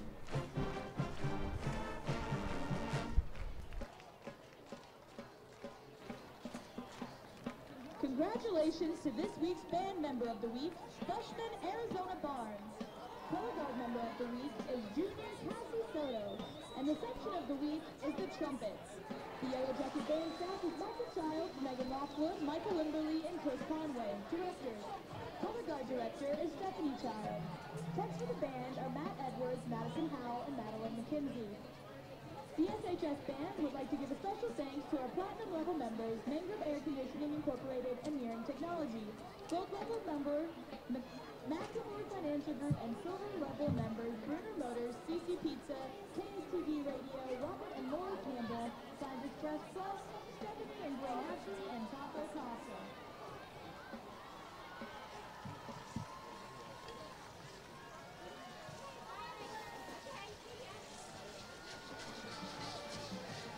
Well, Georgetown running back onto the field now under the flying G as Stephenville. They've got an awesome inflatable as well, Michael, that they run out of. You know, these things aren't cheap. And you look at Stephenville's, I like that big helmet, man. That is something awesome. You know the kids enjoy running through that. They got the smoke going just like we do at home. And they are ready to come out here and continue their domination of this game. Hats off to this Stephenville team, who tonight is really showing the quality and the caliber of team that they are as they run here from left to right, carrying their flag, busting through their opening. And it will be a third quarter here where Georgetown is going to have to find an answer. You talk about Renfro. This is a quarterback that comes into this game 19 of 34, 266 yards, 3 touchdowns coming in. Tonight, his footwork has simply been unbelievable out there for Stephenville. You also got to give your hats off to Kreese Nowak. This is a running back that is not to be reckoned with, the senior tonight. He was almost at 400 yards coming into this game. He's already over that, so this is a young man that's averaging, you know, close to 100 a game, really putting on a clinic here tonight as well. And not only on his running game, this is an all-around player, 13 receptions for 219 yards, 3 touchdowns total here tonight, or coming into tonight's game versus Georgetown here on their home field. Well, when you come in to a game and you have a 5.8 yard per carry average, you're going to get your yards. And tonight he has been able to do that. He has spun out of tackles and has made things happen with his feet. If it's not inside, he's bouncing to the outside and extending the play and getting the extra yardage. Third quarter action brought to you by Todd Hargrove State Farm. We appreciate the State Farm Agency and Todd Hargrove for all of your sponsorship and fine work here that you do to help make these broadcasts possible here on SHN Sports. As Stephenville will kick this one off from left to right. Georgetown set back to receive. Todd Hargrove, I say it, man, he's my insurance agent. He's my personal insurance agent, and Doug Groves is my business agent. So love being able to give shout-outs to the folks who help us do what we do. Right toe to leather, this one's going to sail up into the air and drop just shy of the 20-yard line. Georgetown will have it and immediately stop. Flags fly all over the place, laundry everywhere. And we will see what the call is here. David, what did you see over there on your end, if you've got your mic on? There's about 2 flags down on the field. Maybe a couple of late hits there. Well, we appreciate David tonight, running camera for us in the other room. Michael Francis here, along with yours truly, Rob Hipp. Nathan Height here as well as Joshua Harris from Oak Ridge Disciple House, our season presenting sponsor. And this appears that it will be against Stephenville, Michael. Yeah, that's the 15-yard variety. The personal foul call against the Yellow Jackets. I don't know if you paid attention to that kick, Rob. Did you see how Atlantic Carrillo put some English on that ball as it hit the turf and it spins backwards and heads up the field? Underway we are here in the third quarter of action. Thanks for joining us. Jackson Siosen will have it 1st and 10 from his own 38. Handoff to his back on the right hash. Maybe a gain of 1 on the play. It was into the hands of Torres. And they're going to say Torres did get 1 yard. It'll be 2nd down and 9.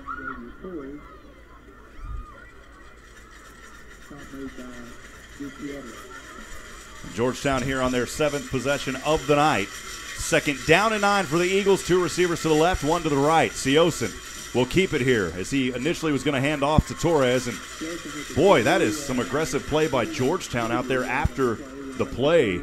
And Georgetown better be careful because that could have easily been a personal foul against the Eagles. I don't know if you saw that, Michael. No gain on the play. Maybe 1, actually. Yeah, all I saw was Siosen's face mask in the hand of one of the Yellow Jackets all the way through the tackle, and nobody called it. Yeah, there was a Georgetown offensive lineman out there that threw a guy to the ground after the whistle. 3rd down and 9. Siosen from his own 39 has protection, throws this one, and it's too short. Intended receiver was Dylan Cahill. It's incomplete just inside the 50, and Georgetown will be a 3 and out quickly. And things getting a little tense down there on the field right now. Well, I think it kind of goes back to what you said a while ago, Rob, that the penalties aren't being called, and so the officials are allowing the players to play. And, you don't mind it so much as long as it's going to be consistent, and that's what we've seen here tonight. It's consistent calling across the board. It'll be 4th and 9. Georgetown set to punt this one away. It'll be Clough punting this one from his own 25, right toe. This is going to be a short punt, and it will take an out-of-bounds trip over on the left side to the 33-yard line. So that is where Stephenville, with their commanding 25-8 lead, will take over here for the first possession of the second half, the 7th overall. We go back and look. They scored on their 2nd possession, their 3rd possession. They also had that 40-yard interception return in this ball game, setting up the 25-8 lead that they currently have. This drive will start on the own 33. Renfro and handed it off over to Nowak, and this time Nowak will be dropped for maybe a loss of 1 on the play. It'll be 2nd down. Now they move it back to the original line of scrimmage. It'll be 2nd down and 10. Jonathan Nightmare on the drop. 2nd down and 10 for Stephenville. On the option, pitches back over to Nowak, and this time he will bounce around through defenders like a pinball machine as he's able to stay on his feet, finally drop down, but they'll give him forward progress. to the 37. It'll be 3rd down and 6. Taylor Bell trying to put a ring. I don't want to say a ring on it. You don't want to do putting a ring in his head there with that hit.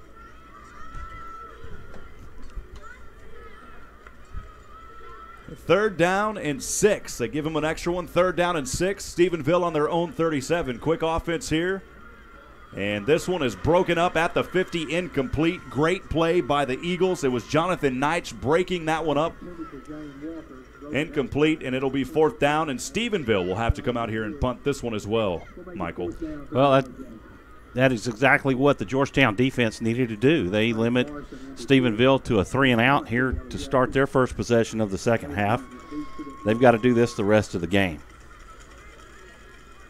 They can't allow their offense to get back on track. Noah Drum set back to receive around the 25. The punt is up on its way. It's going to be a short, high punt, and it won't be able to be returned by Georgetown. It goes out of bounds on the right side, and the official is going to mark this one out of bounds. He's giving it some good yardage here to the 39. That's the right call. It went out about the 40-yard line. I was kind of thinking when he was headed up to the 30, I'm like, my gosh, what's he doing? Giving him 10 more yards. But he evidently used that as a reference and then came back. Georgetown will have it here, 1st down and 10 on their own 39. 9:20 to go, 3rd quarter, trailing 25-8 on the road here at Memorial in Stephenville, Texas. Low snap, Siosen has it, throws over, and Corey Coleman has the reception at the 44. It'll be 2nd down and manageable for the Eagles. Nathan Diedrich on the tackle. Diedrich there playing is that left cornerback, actually a right cornerback right now. 2nd down and 5 from the 44 of his own side. Siosen has his back to his right, 2 receivers to the right, 1 to the left. He's going to hand off over to X, and X-Man trying to bring the X factor, and no gain on the play. If they gave him 1, I'd be surprised. They may have given him forward progress to the 45, Michael. If that's the case, it'll be 3rd down and 4, and that is it. Blue Kaler on the tackle. Blue Kaler, he has been all over this field. Then he had the pick 6 earlier. Mike linebacker. 3rd down and 5. They do move it back to the 44. No gain. Siosen shotgun, 2 receivers to either side. Hard count, passing quickly, and that one's tipped and intercepted at the 50. 2nd interception, and wow, the Stephenville player got up and threw the ball at Georgetown. That's going to be a personal foul, uncalled for. I understand the frustrations, but young man, you just got the interception. There's no need to get upset and throw the ball at a player. Yep. Nathan Diedrich on the interception. And there was tip drill. 3 flags fly out there on the field. A great heads-up play by Diedrich, but again, I understand you get emotional and things go through your mind. That was just a tough tackle by Georgetown, and he got up and threw the ball at the young man who made the tackle. A 2nd interception for Jackson Siosen, and that'll be the 8th possession of the evening for Stephenville. We haven't seen any really tense games so far this season, and so far tonight, this has been a pretty thick one. It's been error-free so far, but you're starting to see some frustrations develop. I would expect this ball to come back. There was 3 officials throwing 3 pieces of laundry. They were all right there on that play.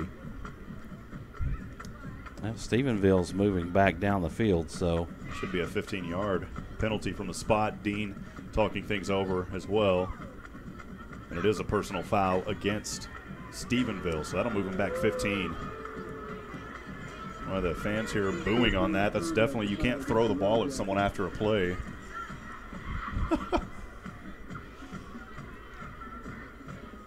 It's getting a little tense up here tonight in Stephenville, Texas, man. A little intense. I'm enjoying being here. Radio crew here, as I've talked about all night. My hats definitely go off to those guys. As we had a lot of stuff to bring up here. That is a 15-yard penalty, so what would have been the ball, Michael, at the 50 will go all the way back now to the 35-yard line. So we flip sheets here as Renfro takes the field again after the interception. 1st and 10 from his own 35. Handoff up the middle, trying to dive to the right hash mark. And the back will be brought back to the original line of scrimmage. Mason Meyer with the stop there on Nowak. Now, Meyer had some help from Matt Anderson, and they put the whammy on Nowak. Gave him a yard, 2nd and 9 from his own 36. This time a pass over in the flats to the left side, and the receiver able to get that reception brought out of bounds. A very hard-fought receiving play up to the 41-yard line. It'll be 3rd down and 4 on the 36-yard line. Renfro, quick snap, hands off to his back, plowing through defenders, and he will be stopped a yard short of the first down marker at the 44. And I kind of, this time, may have to agree with the Stephenville fans. It looks like he crossed that 45-yard line, Michael. And they finally do move it ahead now to the 46. No, the line judge. No, it was a player. A player went up and moved it. A Stephenville player did. Well, I think he was right where he moved it because they crossed that 45-yard line, and unfortunately they're not going to give Stephenville the first down, so I kind of have to agree with that. From up here, it looked like he crossed the 45. They don't give him the first down. It'll be at the 45, and we will see if Stephenville will go for it here on a 4th and 1 from their own 44. They're lining up under center.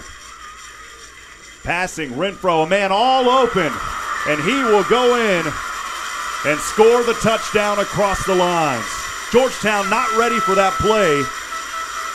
My goodness. A 56-yard touchdown strike.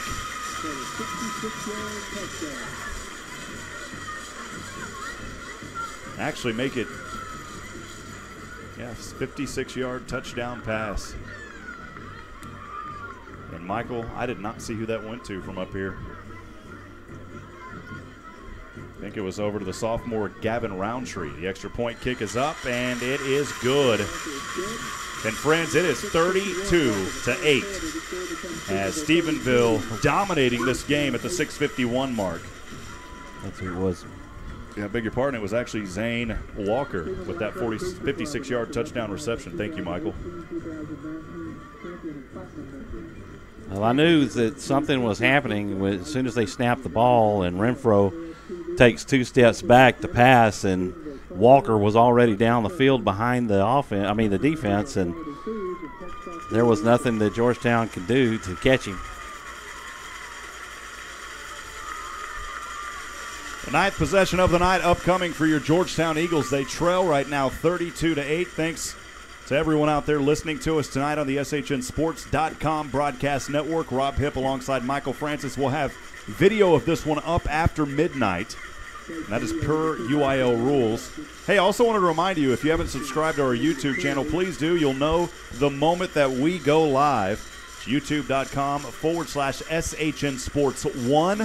That's youtube.com/SHN Sports and the numeral 1.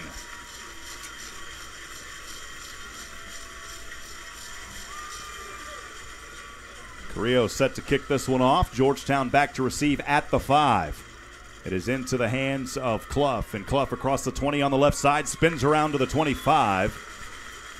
And Georgetown will have 75 yards to go, and they trail 32-8. That's 24 in the hole right now, Michael. It's 6:43 to go here in the third. And we have,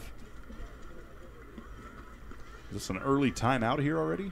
I think there was an injury on the field. There was, so the teams quickly huddle up. Now they break back. Again, third quarter action brought to you by Todd Hargrove, State Farm Insurance. Thank you, Todd, and your wonderful staff there at State Farm, located on the square in Georgetown next to 600 Degrees Pizza. Get some pizza and insurance. Georgetown on their own 24, 1st down and 10. Seosin hard count. Seosin will pass over, has his man across the middle at the 40. Still on his feet, spinning around, dropped down at the 45. 1st down for the Eagles. It was into the hands of Dylan Cahill. Cahill giving the Eagles a little life here with 6:35 to go in the third. Now, this is what we've seen from Georgetown at times tonight. You see flashes. We just need to develop some consistency. First down and 10 from his own 46 is Siosen. Siosen hands off to Torres. Torres breaks through defenders, and Torres will have the ball at the 47-yard line on the right hash. It'll be second down and a short 3 for Georgetown. Quickly back in offense, second and 3 from the 47. Handoff again to Torres. Torres lowers his left shoulder, tries to barrage his way through defenders using his small frame. He'll only pick up a yard on the play. It'll be third down and a manageable 2 for the Eagles. They've got the ball on the Stephenville 46-yard line on the right hash. Siosen in shotgun. 2 receivers to the left, 1 to the right. He has a back to either side. One of them's Torres.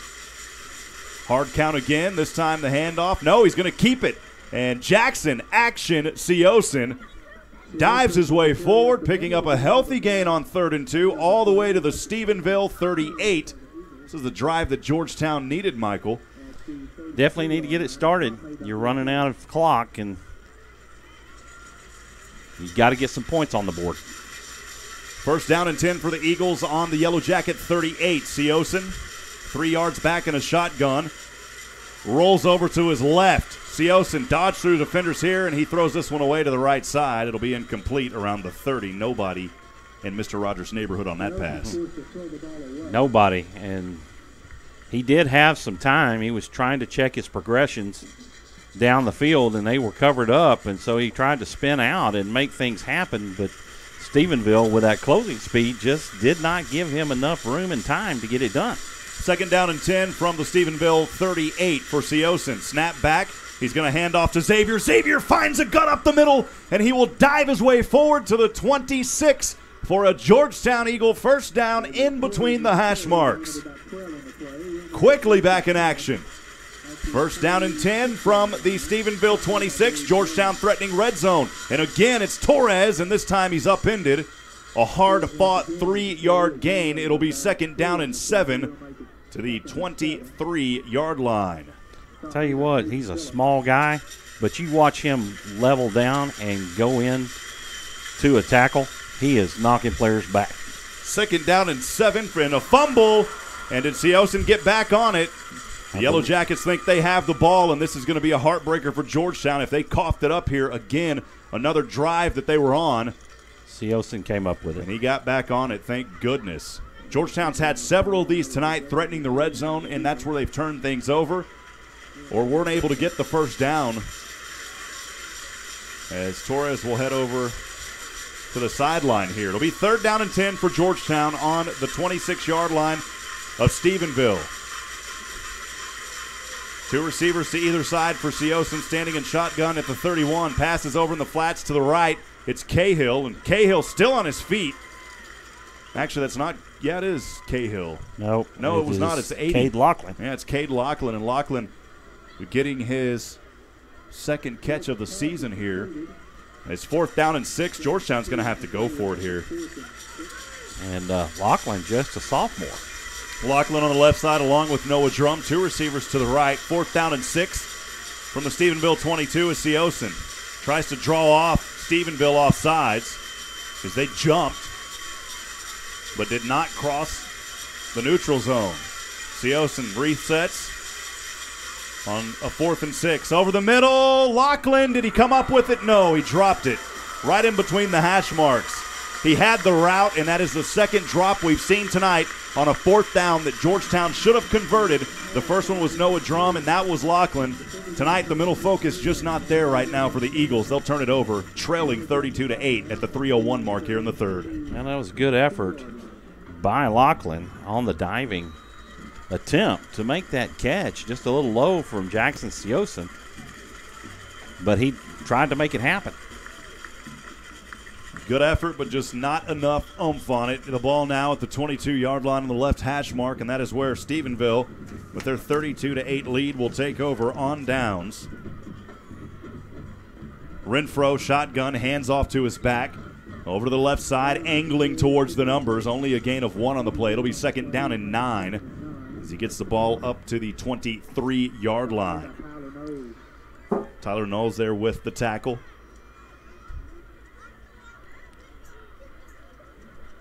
Mason Meyer along with Knowles.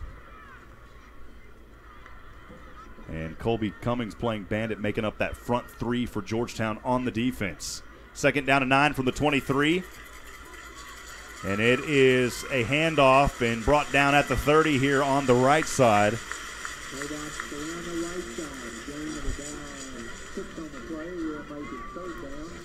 It's into the hands of Nowak.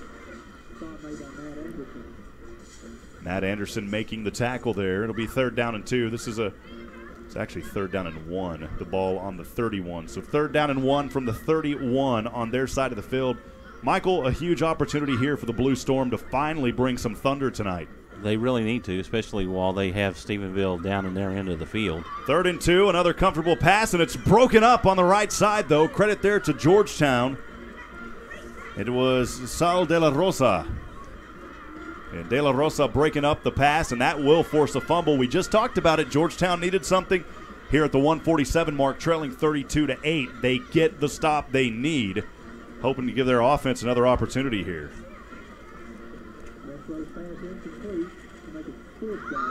Be 4th down and 2 from their own 31. And a punt is up and on its way. Back to receive is Noah Drum. Wow, a booming punt. And this will take a roll. And for some reason, Drum picks it up. Unbelievable. And Drum will be dropped inside the 5. He should have just let that one roll into the end zone. I don't think he was going to make it to the end zone, Rob. I think it had about 3 yards to roll, and I think it could have. Because it looked like he was starting to spin back. Or at least that's what I thought I saw, and maybe Drum thought he saw that too. So, well, unfortunately, in any case, it'll be inside the 5. They're going to mark that ball down at the 4-yard line. Georgetown's got 96 yards to try to dig into this 32-8 deficit at the 134 mark here in the 3rd quarter. By far the worst field position they've had to start in tonight. We'll get to more of our sponsors here in a few moments. Again, 3rd quarter brought to you by Todd Hargrove, State Farm Insurance, here on Georgetown Eagle Football, presented by the Oak Ridge Disciple House. Siosin is going to stand in his own end zone now on a 1st and 10, the ball on his own 4-yard line. 2 receivers to the right, and now a false start by the Eagles, and that'll drop them halfway to the goal, or was it a delay of game? Well, no, they called timeout. No, they called. Well, the flag flew. The umpire over there indicated timeout to Georgetown. So they called timeout right in the nick of time. Michael, I'll send it over to you to thank some more of our wonderful sponsors for help making Georgetown Eagle Football possible on SHN. Georgetown Eagle Football, presented by Oak Ridge Disciple House, is a faith-based Christian character building ministry that helps men age 18 and older overcome substance abuse addiction through a well-planned and structured program.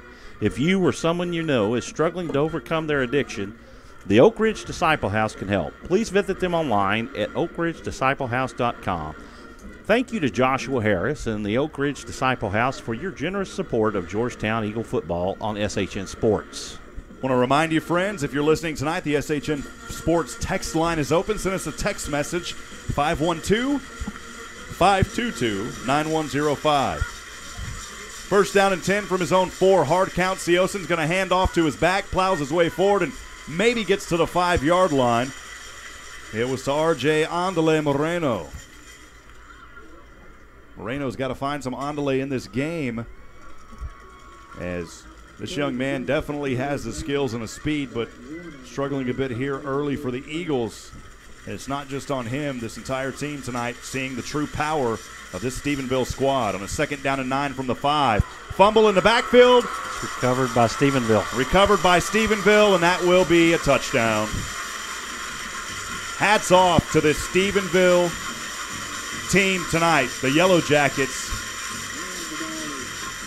putting multiple stings on the Eagles, extending their lead now for the time being 38-8. And now you see why they were so strong in leading the turnover ratio coming into tonight's game. And that's what, the 4th turnover that has turned into points for Stephenville tonight?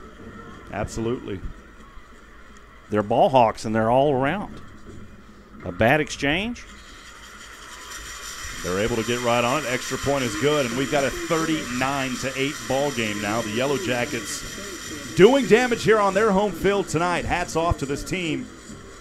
Very disciplined, well coached as always. Yellow Jackets in 4A, so we don't care what division we're going to play against. We're going to come in here, we're going to play strong, and tonight showing why they're a top 10 team in their polls here in Texas. Football on SHN Sports is brought to you in part by Ricky Poe, owner of Georgetown Jewelry. Georgetown Jewelry specializes in custom jewelry, bridal, watches, repairs, and appraisals, and are buyers of gold, silver, coins, and more. Georgetown Jewelry since 2013. Drop by the Williamsburg Village Shopping Center in Georgetown or visit them online at georgetownjewelry.com.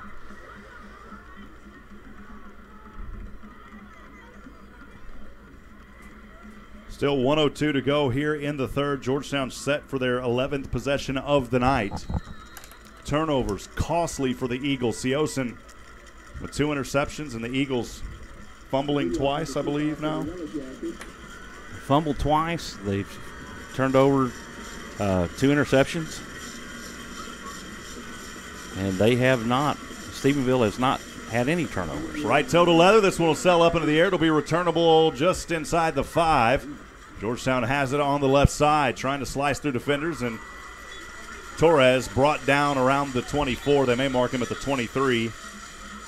And the officials and everybody trying to break up a little more heat down there on the field. The Eagles will quickly talk things over on their side of the field before they break into huddle here. 51 seconds to go. Stephenville leading on their home field 39-8. Live tonight here from Stephenville, Texas. Rob Hipp alongside Michael Francis. Thanks for joining us on SHN Sports. Total domination by the Yellow Jackets. First down and 10 for Georgetown. They'll start on their own 23-yard line. Seosin in shotgun, and now the line judge from the right side will run up quickly, and a timeout called by the Yellow Jackets. 2 timeouts remaining for either team. Michael, back to you. Minuteman Press in Georgetown is a proud supporter of Georgetown Eagle and Eastview Patriot football on SHN Sports.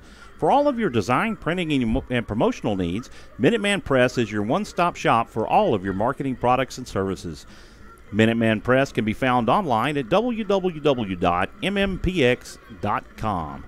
Thank you to Ty Gibson and Minuteman Press for your generous support in helping make these broadcasts possible. Georgetown trailing 39-8, 51 seconds to go. First down and 10 from their own 23. The only time they've scored tonight was in the second quarter on their third possession after that 6-yard pass to Noah Drum, a drive that started on their own 38. Seosin here again from his own 23 in shotgun. Has Torres as the back to his right, trips to the right, one receiver all alone down to the left. Fake pass here, handoff to Torres. Torres spins around and he's leveled at the 26-yard line on the left hash mark. It'll be second down and long for Georgetown.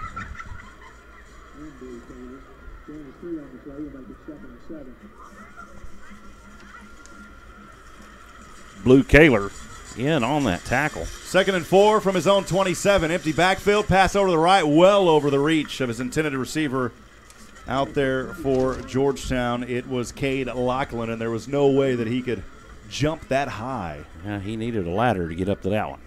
The sky ladder.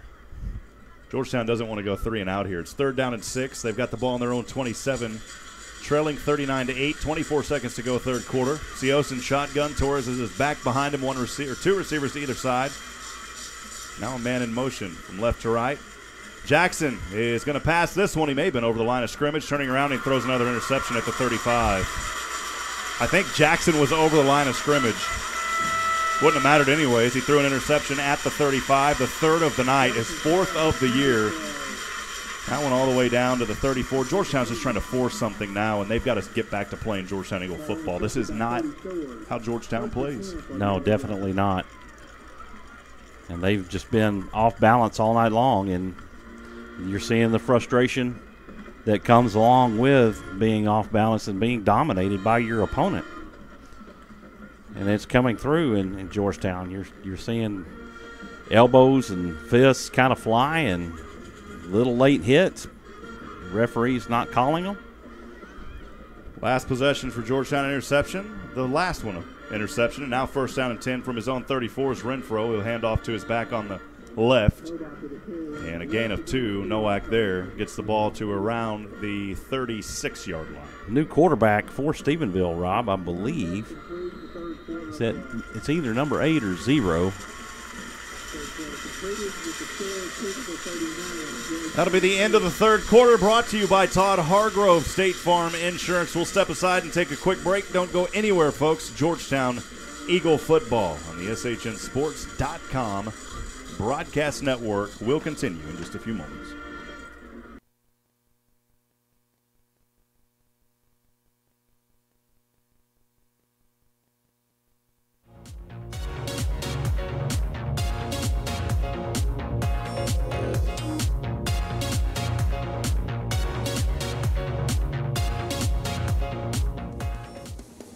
This is Taco Williams, defensive back. This is RJ Moreno, running back. This is Noah Drum, wide receiver. This is Mason Meyer, defensive end. This is Johnny Knight, defensive back. This is Dylan Cahill, slot receiver. This is Gage Leggett, defensive back, and you're listening to Georgetown Eagle football on SHN Sports.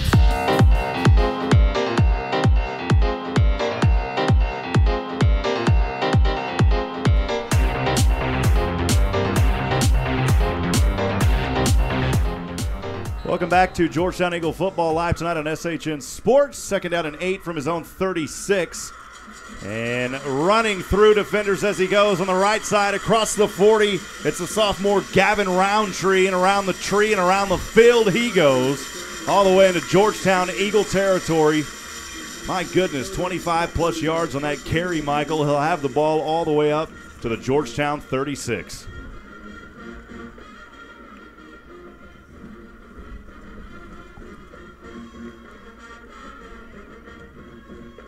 So a direct snap to Roundtree, which he's taken the snap the past two plays. 52 yards on that run. On the right hash mark. First down and 10 on the Georgetown 36.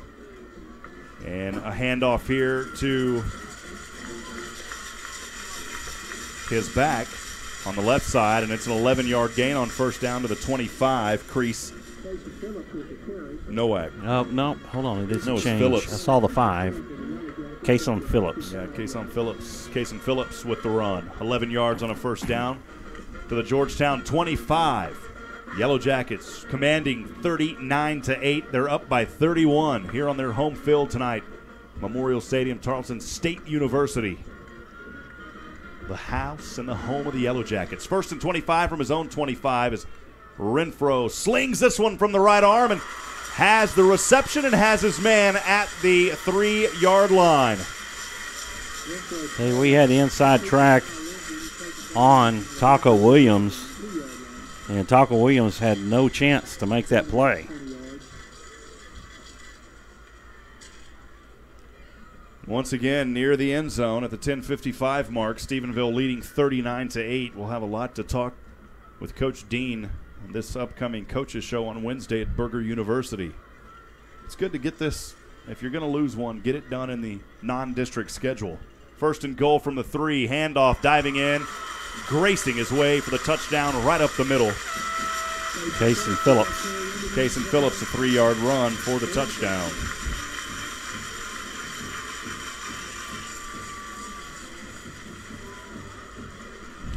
Rob, I can't remember in recent memory the last time that Georgetown was handled this soundly. Carrillo, his foot is stinging tonight. He has been busy kicking the ball here for Stephenville. The ball down, right toe to leather. That one bounces off the left upright, and it's no good, and that's really the only flaw tonight for these Yellow Jackets. Trailing, or leading 45-8, Georgetown trailing. Matt Anderson coming from the left side. He almost got a hand on that, and I think he probably hurried Carrillo up just a little bit and went off the upright. Fourth quarter action brought to you by the Bobby Rogers family, Trey, Amy, and Lindsay. Hey, if you're interested in any vehicle, I'm talking about any vehicle, call Bobby first. Give him a call at 806-632-9846. Again, fourth quarter action brought to you by the Bobby Rogers family. That's Gage Leggett's grandfather. If you need any car, anything, give him a call, 806-632-9846. How do you know, that's cool, if you need any car. That's what he said. He said, you tell people if they need any car. Used, new, whatever you need, any car. That's pretty awesome. Leaves the door wide open. Wide open. Third quarter stats coming in now. Georgetown so far through this one, 9 first downs compared to 10. 29 carries, only 33 yards. 20 carries, 70 yards for Stephenville. Really, if you look at the stats, it's been pretty even, Michael. That's the funny thing, besides the rushing. Kick here from right to left, and it's fair caught at the 15, so that'll automatically move the ball up to the 25-yard line. Remember the rule, if you fair catch inside the 25, it goes to the 25. Don't really understand that. I guess that's kind of, if you finish third place, you get a trophy type rule. I guess. I mean, if you fair catch it at the 3, you should have it at the 3. Right. Whatever. That's the way it goes. Because remember the first game we called, I was confused about that. Right. So he fair caught it at the 5. Why does he get to go all the way to the 25? Well, Stephenville with 2 defensive scores in the ball game so far. 1st and 10 from his own 25. Pass over. On his feet is Coleman. Did he step out of bounds? They blew the whistle. It was a great catch and run as he was tight-roping the sidelines, and unfortunately, and he didn't do it upon the initial hit. He got downfield about 10 more yards and stepped out on the line. Got it up to the 47 of his own side. Pass over here to Drum in the flat. Drum breaks through 1, tries to spin through 2, and he is drilled. My goodness, the aggressiveness of Stephenville is, I have never seen this against Georgetown. These guys are big bodies, and they are putting those big bodies to work tonight. Only a gain of 1, 2nd down and 9. Blue Kaler, wow. This guy has just been a beast on the field tonight for the Yellow Jackets. 2nd and 9 from his own 48, and to the left side, the pass caught by Corey Coleman. He's been one of the few highlights for Georgetown tonight on that left side, and he'll have the ball. And it'll be 3rd down, and it looks like about 4 from here on the 48 of Stephenville. Pass over on the right side of the flats to Drum, spinning around, and he's plowed down for a loss. Back to Eagle territory at the 50 or at the mid-century mark.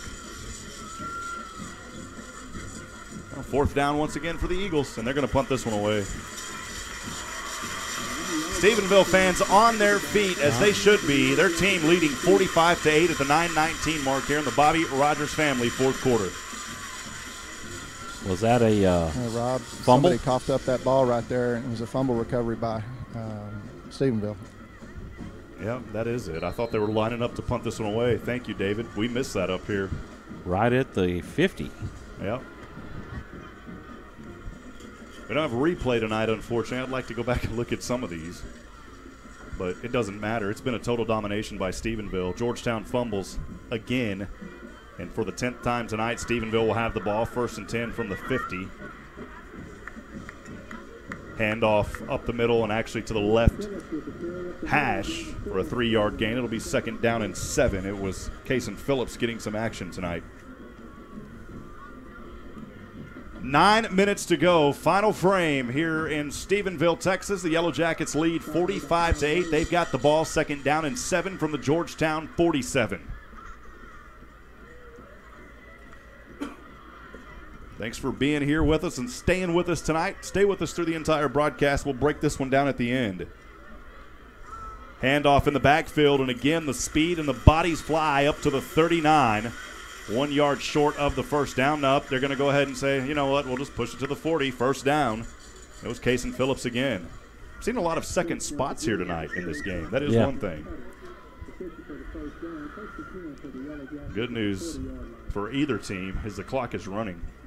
45-8 the score, 8:14 to go. Georgetown trails on the road in their 4th and final non-district game before hosting Hutto at home next week. That's going to be a good one. Hutto is going to be rallying after their blowout over Connolly. That one not over, but I can go ahead and say that's how it's going to end, unfortunately, for the Connolly Cougars. 1st down and 10 from the Georgetown 40. And somehow still on his feet after skipping through defenders over to the left side, what would have been an original drop right back at the line of scrimmage. Kason Phillips says, I'm going to keep spinning, baby. He gets 5 on 1st. It'll be 2nd down and 5 from the 35 on the left hash. Well, the thing that you see about these Yellow Jacket players and running backs is they keep their feet driving. They don't stop driving their feet. And Georgetown started letting go of the tackle, thinking the play was dead, and he spins out and keeps moving down the field when a whistle had not yet been blown. Kind of reminds me of that North Texas play pretty recently in college football where they go on and score and win the game. 2nd down and 5 here from the Georgetown 35, and this time the Blue Storm, and we're going to stop them only for a gain of 1 on the handoff on the left hash. I believe that stop was Tyler Knowles. Knowles coming along there with Taylor Bell as well, as Georgetown runs that 3-3-4 defense a lot of times. Or 3-4-4, beg your pardon. Couldn't be 3-3-4, you'd only have 10.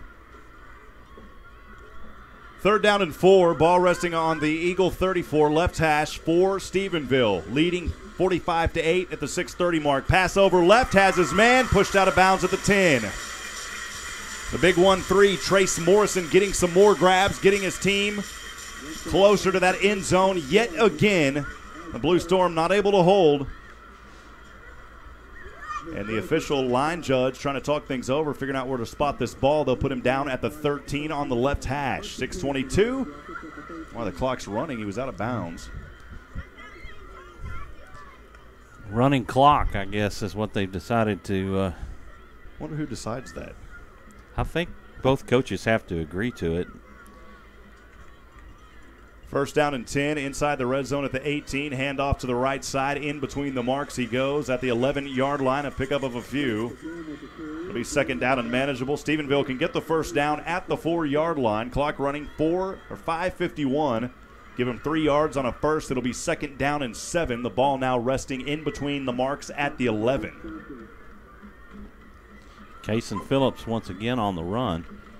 And, you know, the thing that you're seeing here is they're way up ahead in the game, and they're not opting to just run the clock out. They're continuing to play with hard effort each play. 2nd down and 7. Handoff left side. Back. Trying to plow his way forward through a defender. Maybe a gain of 1 on the play. Nice effort there on that left side by Kason Phillips again, who in this 4th quarter has turned into a powerhouse for this team, taking advantage of Georgetown's inability on defense to stop right now. Approaching the 5-minute mark. Stephenville on their home field leading 45-8, Michael. And we've seen a good exposition of football, at least on one side of the coin. They'll actually give him a loss of 1. Moves the ball back to the 7. Pass over in the flats to the right side. Breaking through 2 defenders and trying to get his way forward. No gain on the play. Maybe even a loss of 1 to the 8. The Blue Storm here holding. It'll be 4th down and about 4 from the 8-yard line. And we'll see the field goal unit come on as Chase Carrillo tries to knock one through. Coming into this game, 2 for 4 from field goal land. He's got 1 tonight. So 3 for 5. He's trying to go 4 for 6 on the season. 4th down and 4. This will be a 25-yard field goal attempt, and interesting to see that wasn't a delay of game. Officials whistling this one here, and I believe there was a timeout on the field. We'll see. And there was a timeout by Georgetown. Michael, we'll go over some more of those wonderful sponsors making Georgetown Eagle football broadcast possible. Georgetown Interstate Transmission and Auto Repair supports Georgetown Eagle and Eastview Patriot football in Georgetown. For general maintenance and automotive repair performed by ASE certified techs, drop by Georgetown Interstate Transmission and Auto Repair next to Mel's Lone Star Lanes. You can visit them online at georgetownautorepair.com. Thank you, Joe Bob with Georgetown Interstate Transmission and Auto Repair for your generous support of high school football in Georgetown. We'd also like to thank Pregame Insurance Group, located in Central Texas, is an insurance provider servicing clients in all 50 states. Pregame Insurance Group is designed to fit your insurance needs and help you manage potential risk, offering a wide variety of insurance products for business and personal needs. Pregame Insurance Group has you covered. For more information, visit them online at www.pigbcs.com. Thank you to Doug Groves and Pregame Insurance for supporting Georgetown Eagle football and SHN Sports. 25-yard field goal up from here. It looks good, and it is. And the lead now 48-8, a 40-point whooping tonight on the Georgetown Eagles. That one put through the uprights by Chase Carrillo, now 4 for 6 on the season. Well, it's a tough night for the Georgetown Eagles.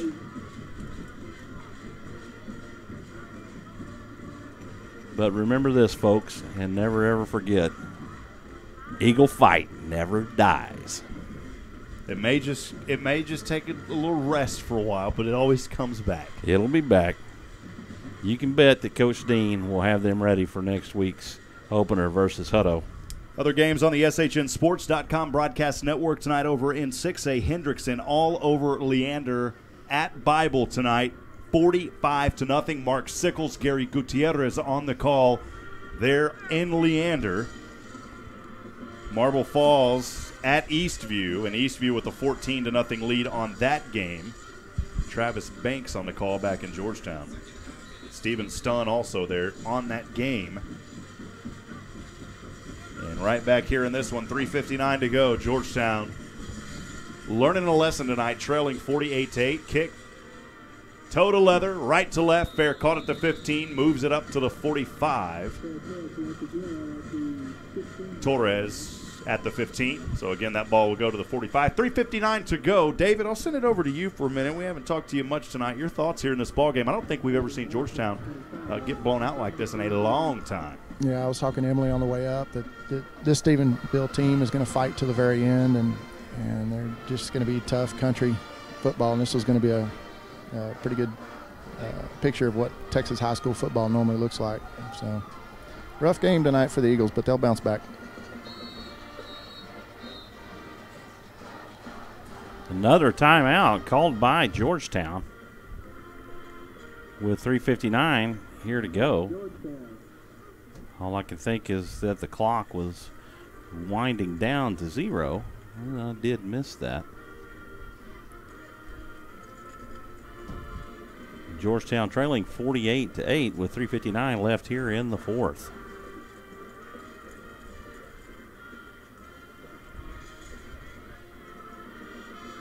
Georgetown here on their own 25, and a timeout called on the field. No more timeouts left for Georgetown. No, there wasn't a timeout earlier. There's no timeouts left for the Eagles, 2 for the Yellow Jackets. It's first down and 10 from his own 25. Seosin shotgun standing at the 20, hard count, gets it on the second one, hands off up the middle to Fillmore. And Javante Rodan. And Rodan for the first time tonight on a carry. Should have thought about him earlier. 11 yards on a first down on that left side to the 36-yard line of the Georgetown Eagles. Rodan coming into this game, 13 carries, 103 yards, averages 7.9. First down and 10 from the 36. Rodan behind. Seosin is the back. 2 receivers in a wing to either side on the left hash mark. Seosin standing at the 31. And again, the handoff to Rodan. Rodan finding life on the right side. Has a blocker across the 50. Angles in between the numbers and now spins his way forward to the 35. Rodan back-to-back tough carries, giving his team a little life here with 3:23 to go. Georgetown would love nothing more than to punch another one in here. They've only got one touchdown tonight. They don't want to go down by 40, Michael. 3:19 to go, trailing 48-8. Now in Yellow Jacket territory on the 35. Seosin, shotgun as he always is. 3 receivers to the left, 1 receiver all alone down to the right, and Rodan is back behind him, standing at the 48. Some other guys getting a little action here for Georgetown. And Seosin passes over the middle. The left hash he goes and drugged down by the neck at the 29. It was Gage Leggett on the reception. So Gage coming in, playing a little offense now. That wasn't Leggett. It's Garrett Mann. That was Garrett Mann. I just heard the announcer here say Leggett. So I got to keep an eye on my own score. Abel Morales out wide too. Yeah, he's the one there on the right. Second down and 4 from the 29. Handoff to Rodan. Rodan powering his way forward. And again, Rodan close to a first down, and I think he's got it at the 25. Rodan, a powerful back. I really don't feel like we see him a lot. They moved it back again, Rob. Abel Morales heads back over to the sidelines. It'll be third down and a short one for Georgetown. Ball on the 26-yard line of Stephenville. 1:55 to go. Seosin shotgun has Rodan behind him. Trips to the left. And a handoff. Rodan right side. Rodan finding light. Splits through 2 across the 10. And Rodan will be brought down out of bounds. He may be inbounds, actually, Michael. And they're going to spot him just in front of the 5-yard line at the 7. Boy, Rodan impressive here on this drive. His speed is unmatched. And he will head over to the sidelines as R.J. Moreno will check back in. R.J. will line up as a back here on 1st down and goal from the 7. Stephenville calls timeout. And Rodan gaining those yards against the starters. So they're still in there for Stephenville. So maybe that was part of the key for tonight, is having Rodan in there, a big, bruising, powerful back, to get these yards. Well, again, we appreciate our friends here at Stephenville, Texas. The hospitality from Boots Ellis and his radio crew here, the home radio. Got to talk to him yesterday. I've said his name many times tonight. He helped us carry the equipment up here. I can't thank those guys enough, Michael. And we appreciate them and appreciate the hospitality of many folks here at Stephenville tonight. Something we got to do a lot of game prep in these games and calling around and talking to folks on the phone. And takes a lot of coordination. 1st down and goal from the 7 for Seosin. Rodan back into the game now. Remember, Moreno was out there. And the handoff to Rodan. And Rodan this time will be slammed down at the 5-yard line. 2-yard gain. It'll be 2nd and goal from the 5 at the 120 mark. Georgetown trails 48-8.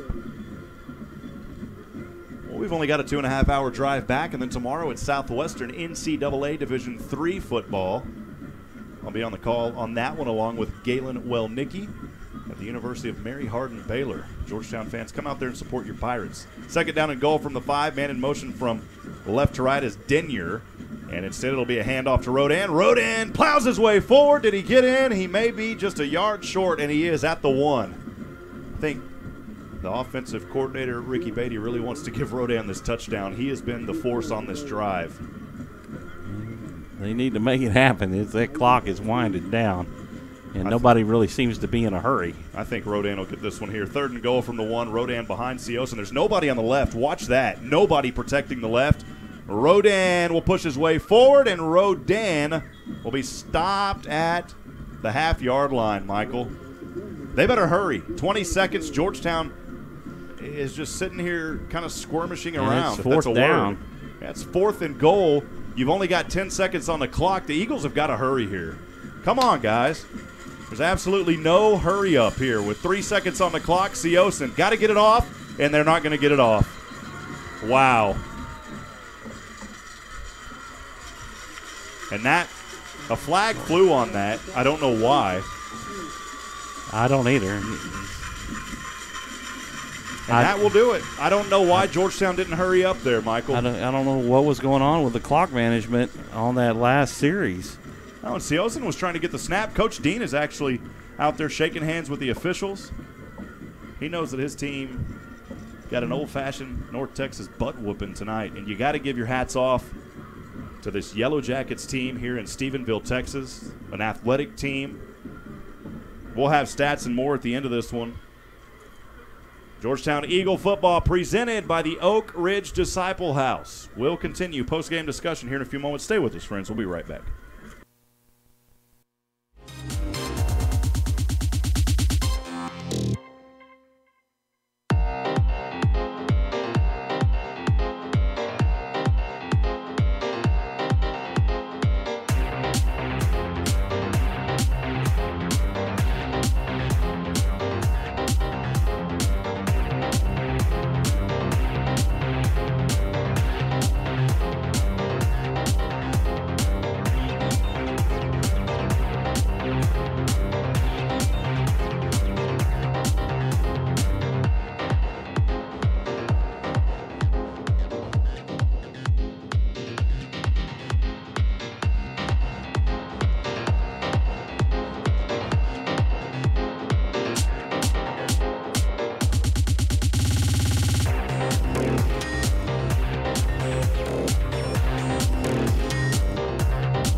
Welcome back to Georgetown Eagle Football Live tonight on the SHNSports.com broadcast network. Rob Hipp alongside my good friend Michael Francis, and also a face that you may not get to see a whole lot here on the broadcast, Mr. David England, who helps run camera, working through some things tonight, but still getting the job done. David, I wanted to bring you on, man. Good to see you, as always.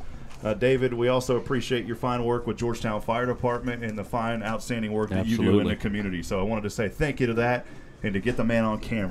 The man behind the camera gets to be on camera. Appreciate it. Thank you. Well, David, as we break this one down, final stats provided by Galen Welnicki here in this ball game, presented by the Oak Ridge Disciple House. Georgetown 13 first downs compared to 18 from Stephenville. 36 times Georgetown carried the ball. They finally got their rushing up, over 113 yards, most of that coming on that final drive from Rodan, who really came alive.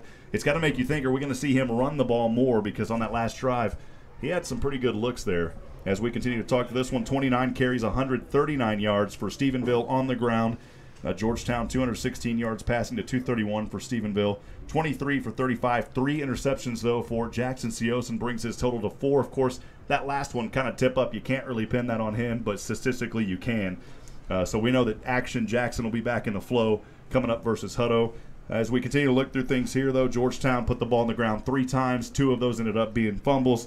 The turnover margin for Stephenville has been amazing all season. It continued tonight. This is a very athletic, a very tough 4A team that I think we are going to see in 4A go down quite a ways here in the 2018 season. Michael, your thoughts, and then we'll talk to David, because David's been around the program for a long time, and it's been a while since we've seen a loss like this. It has, and the thing that you really got to look at with this team that Georgetown played tonight, this is most likely the best team that they will face all year long, to be honest. I kind of agree with that. You've got a tough Cedar Park squad, a tough Hutto squad, but if you want to get your guys ready for district play, this is where you want to be. A great matchup, Coach Dean, and you know he's always going to pick the right things. Well, David, as long as we've been covering Georgetown football, of course, born and raised in the community, but covering Georgetown now for our 4th year, which we're blessed for the privilege to do that, this has been the biggest loss that I've seen by the Eagles since we've started covering them. Yeah, Rob, I don't recall a loss like this in quite some time. It was a tough road trip for the Eagles coming up here to Tarleton and facing Stephenville. They are a very physical, tough 4A team. We had kind of heard about that. Georgetown, Coach Canfield in there was saying it's almost like at a basketball game when you just can't get any free throws the whole time in a game. But nothing seemed to go right for Georgetown tonight. There was a couple of bright spots, but I think Coach Dean has a lot of opportunities. The entire coaching staff has a lot of opportunities for lessons learned, and hats off to the coaching staff for scheduling some of these tough teams. Absolutely. Because what an opportunity. Before you head into district, you have seen some of the best football in the state of Texas, and so you're going to get coached very well this week. Absolutely. Well, as we continue to look at some of these stats here and we break them down, X-Man Torres, 12 carries, 42 yards. Seosin, 15 carries, -10. He could not get his running game established tonight. But then Rodan, as I stated earlier, the bulk of those yards, 7 carries, 78 yards. That's 7.8 a carry. I'm sure that we'll see more of Rodan as the season goes on. Rushing on the other side, Nowak, 17 for 99 for Stephenville. Phillips, 8 for 34. Again, breaking down those stats, Seosin goes 23 of 35, 3 interceptions. And for Stephenville, Renfro, 16 of 20, 231. Hats off to that young man. A phenomenal game all around for Stephenville. They came in here. They protected their home field. They're getting set up for district play as well. This was a good matchup for both teams, but Georgetown, clearly some things they've got to work on. This game is all on them, and it's going to be a mental and physical grind as they try to go in now and host Hutto in this game. And you know Hutto, the Hippos, man, it's been raining a lot. They've came out of the water tonight against Connolly at halftime. They were up 50-something to 7, I believe. This is a team that's going to be wanting a little bit more revenge, too, as we continue on and go ahead here. Yeah, Rob, I think the next 2 games are going to be our biggest challenge. You got Hutto, and then I believe, is it Cedar Park after that? So. If we can make it through this grind, it started with this game, and then you got Hutto and Cedar Park, and then we see Manor and Pflugerville and Rouse, and we're getting into the grind of it now. Galen saying 78-14. And it's not over yet there in Hutto versus Connolly. So we appreciate that, Galen. Final thoughts, Michael, from you and David before we sign off here and get out of this Stephenville, Texas, and back to Georgetown. Just as you mentioned, you know, if you're going to take a loss, let it be right before district play and playing against the top state-ranked 4A team. in the Stephenville Yellow Jackets to help improve your game, because you're going to see Chase Griffin and Chooks Wabugo with Hutto next week. Both of them extremely fast, extremely talented quarterback, and this is going to be a good preparer for Georgetown. David? I just really like to see physical, tough football. And so it was it was neat, but I would have loved to see it from Georgetown, and maybe this would open some eyes in Georgetown. These players go, we need to turn on the nasty a little bit and get tough, get in that weight room, get more physical, as well as the finesse that Georgetown always has, that high speed, high tempo offense, but get tough. Well, again, we appreciate all of our friends out there. Thanks for joining us tonight on the SHNSports.com broadcast network. Again, a special thank you to our good friends. That's one thing I always love about broadcasting is we get to meet so many friends, so many humble people. It's always a privilege. And tonight, very thankful to meet Boots Elliott and his fine staff here with the radio show here in the radio broadcast that they do 28 years doing Stephenville football. He's a graduate of Southwestern University. So, again, Boots, thank you for your hospitality, for the phone call yesterday in the chat, as well as your help with us today, helping us get set up here. For Michael Francis, David England, Nathan Height tonight helping us, as well as Joshua Harris from the Oak Ridge Disciple House, who is our presenting sponsor.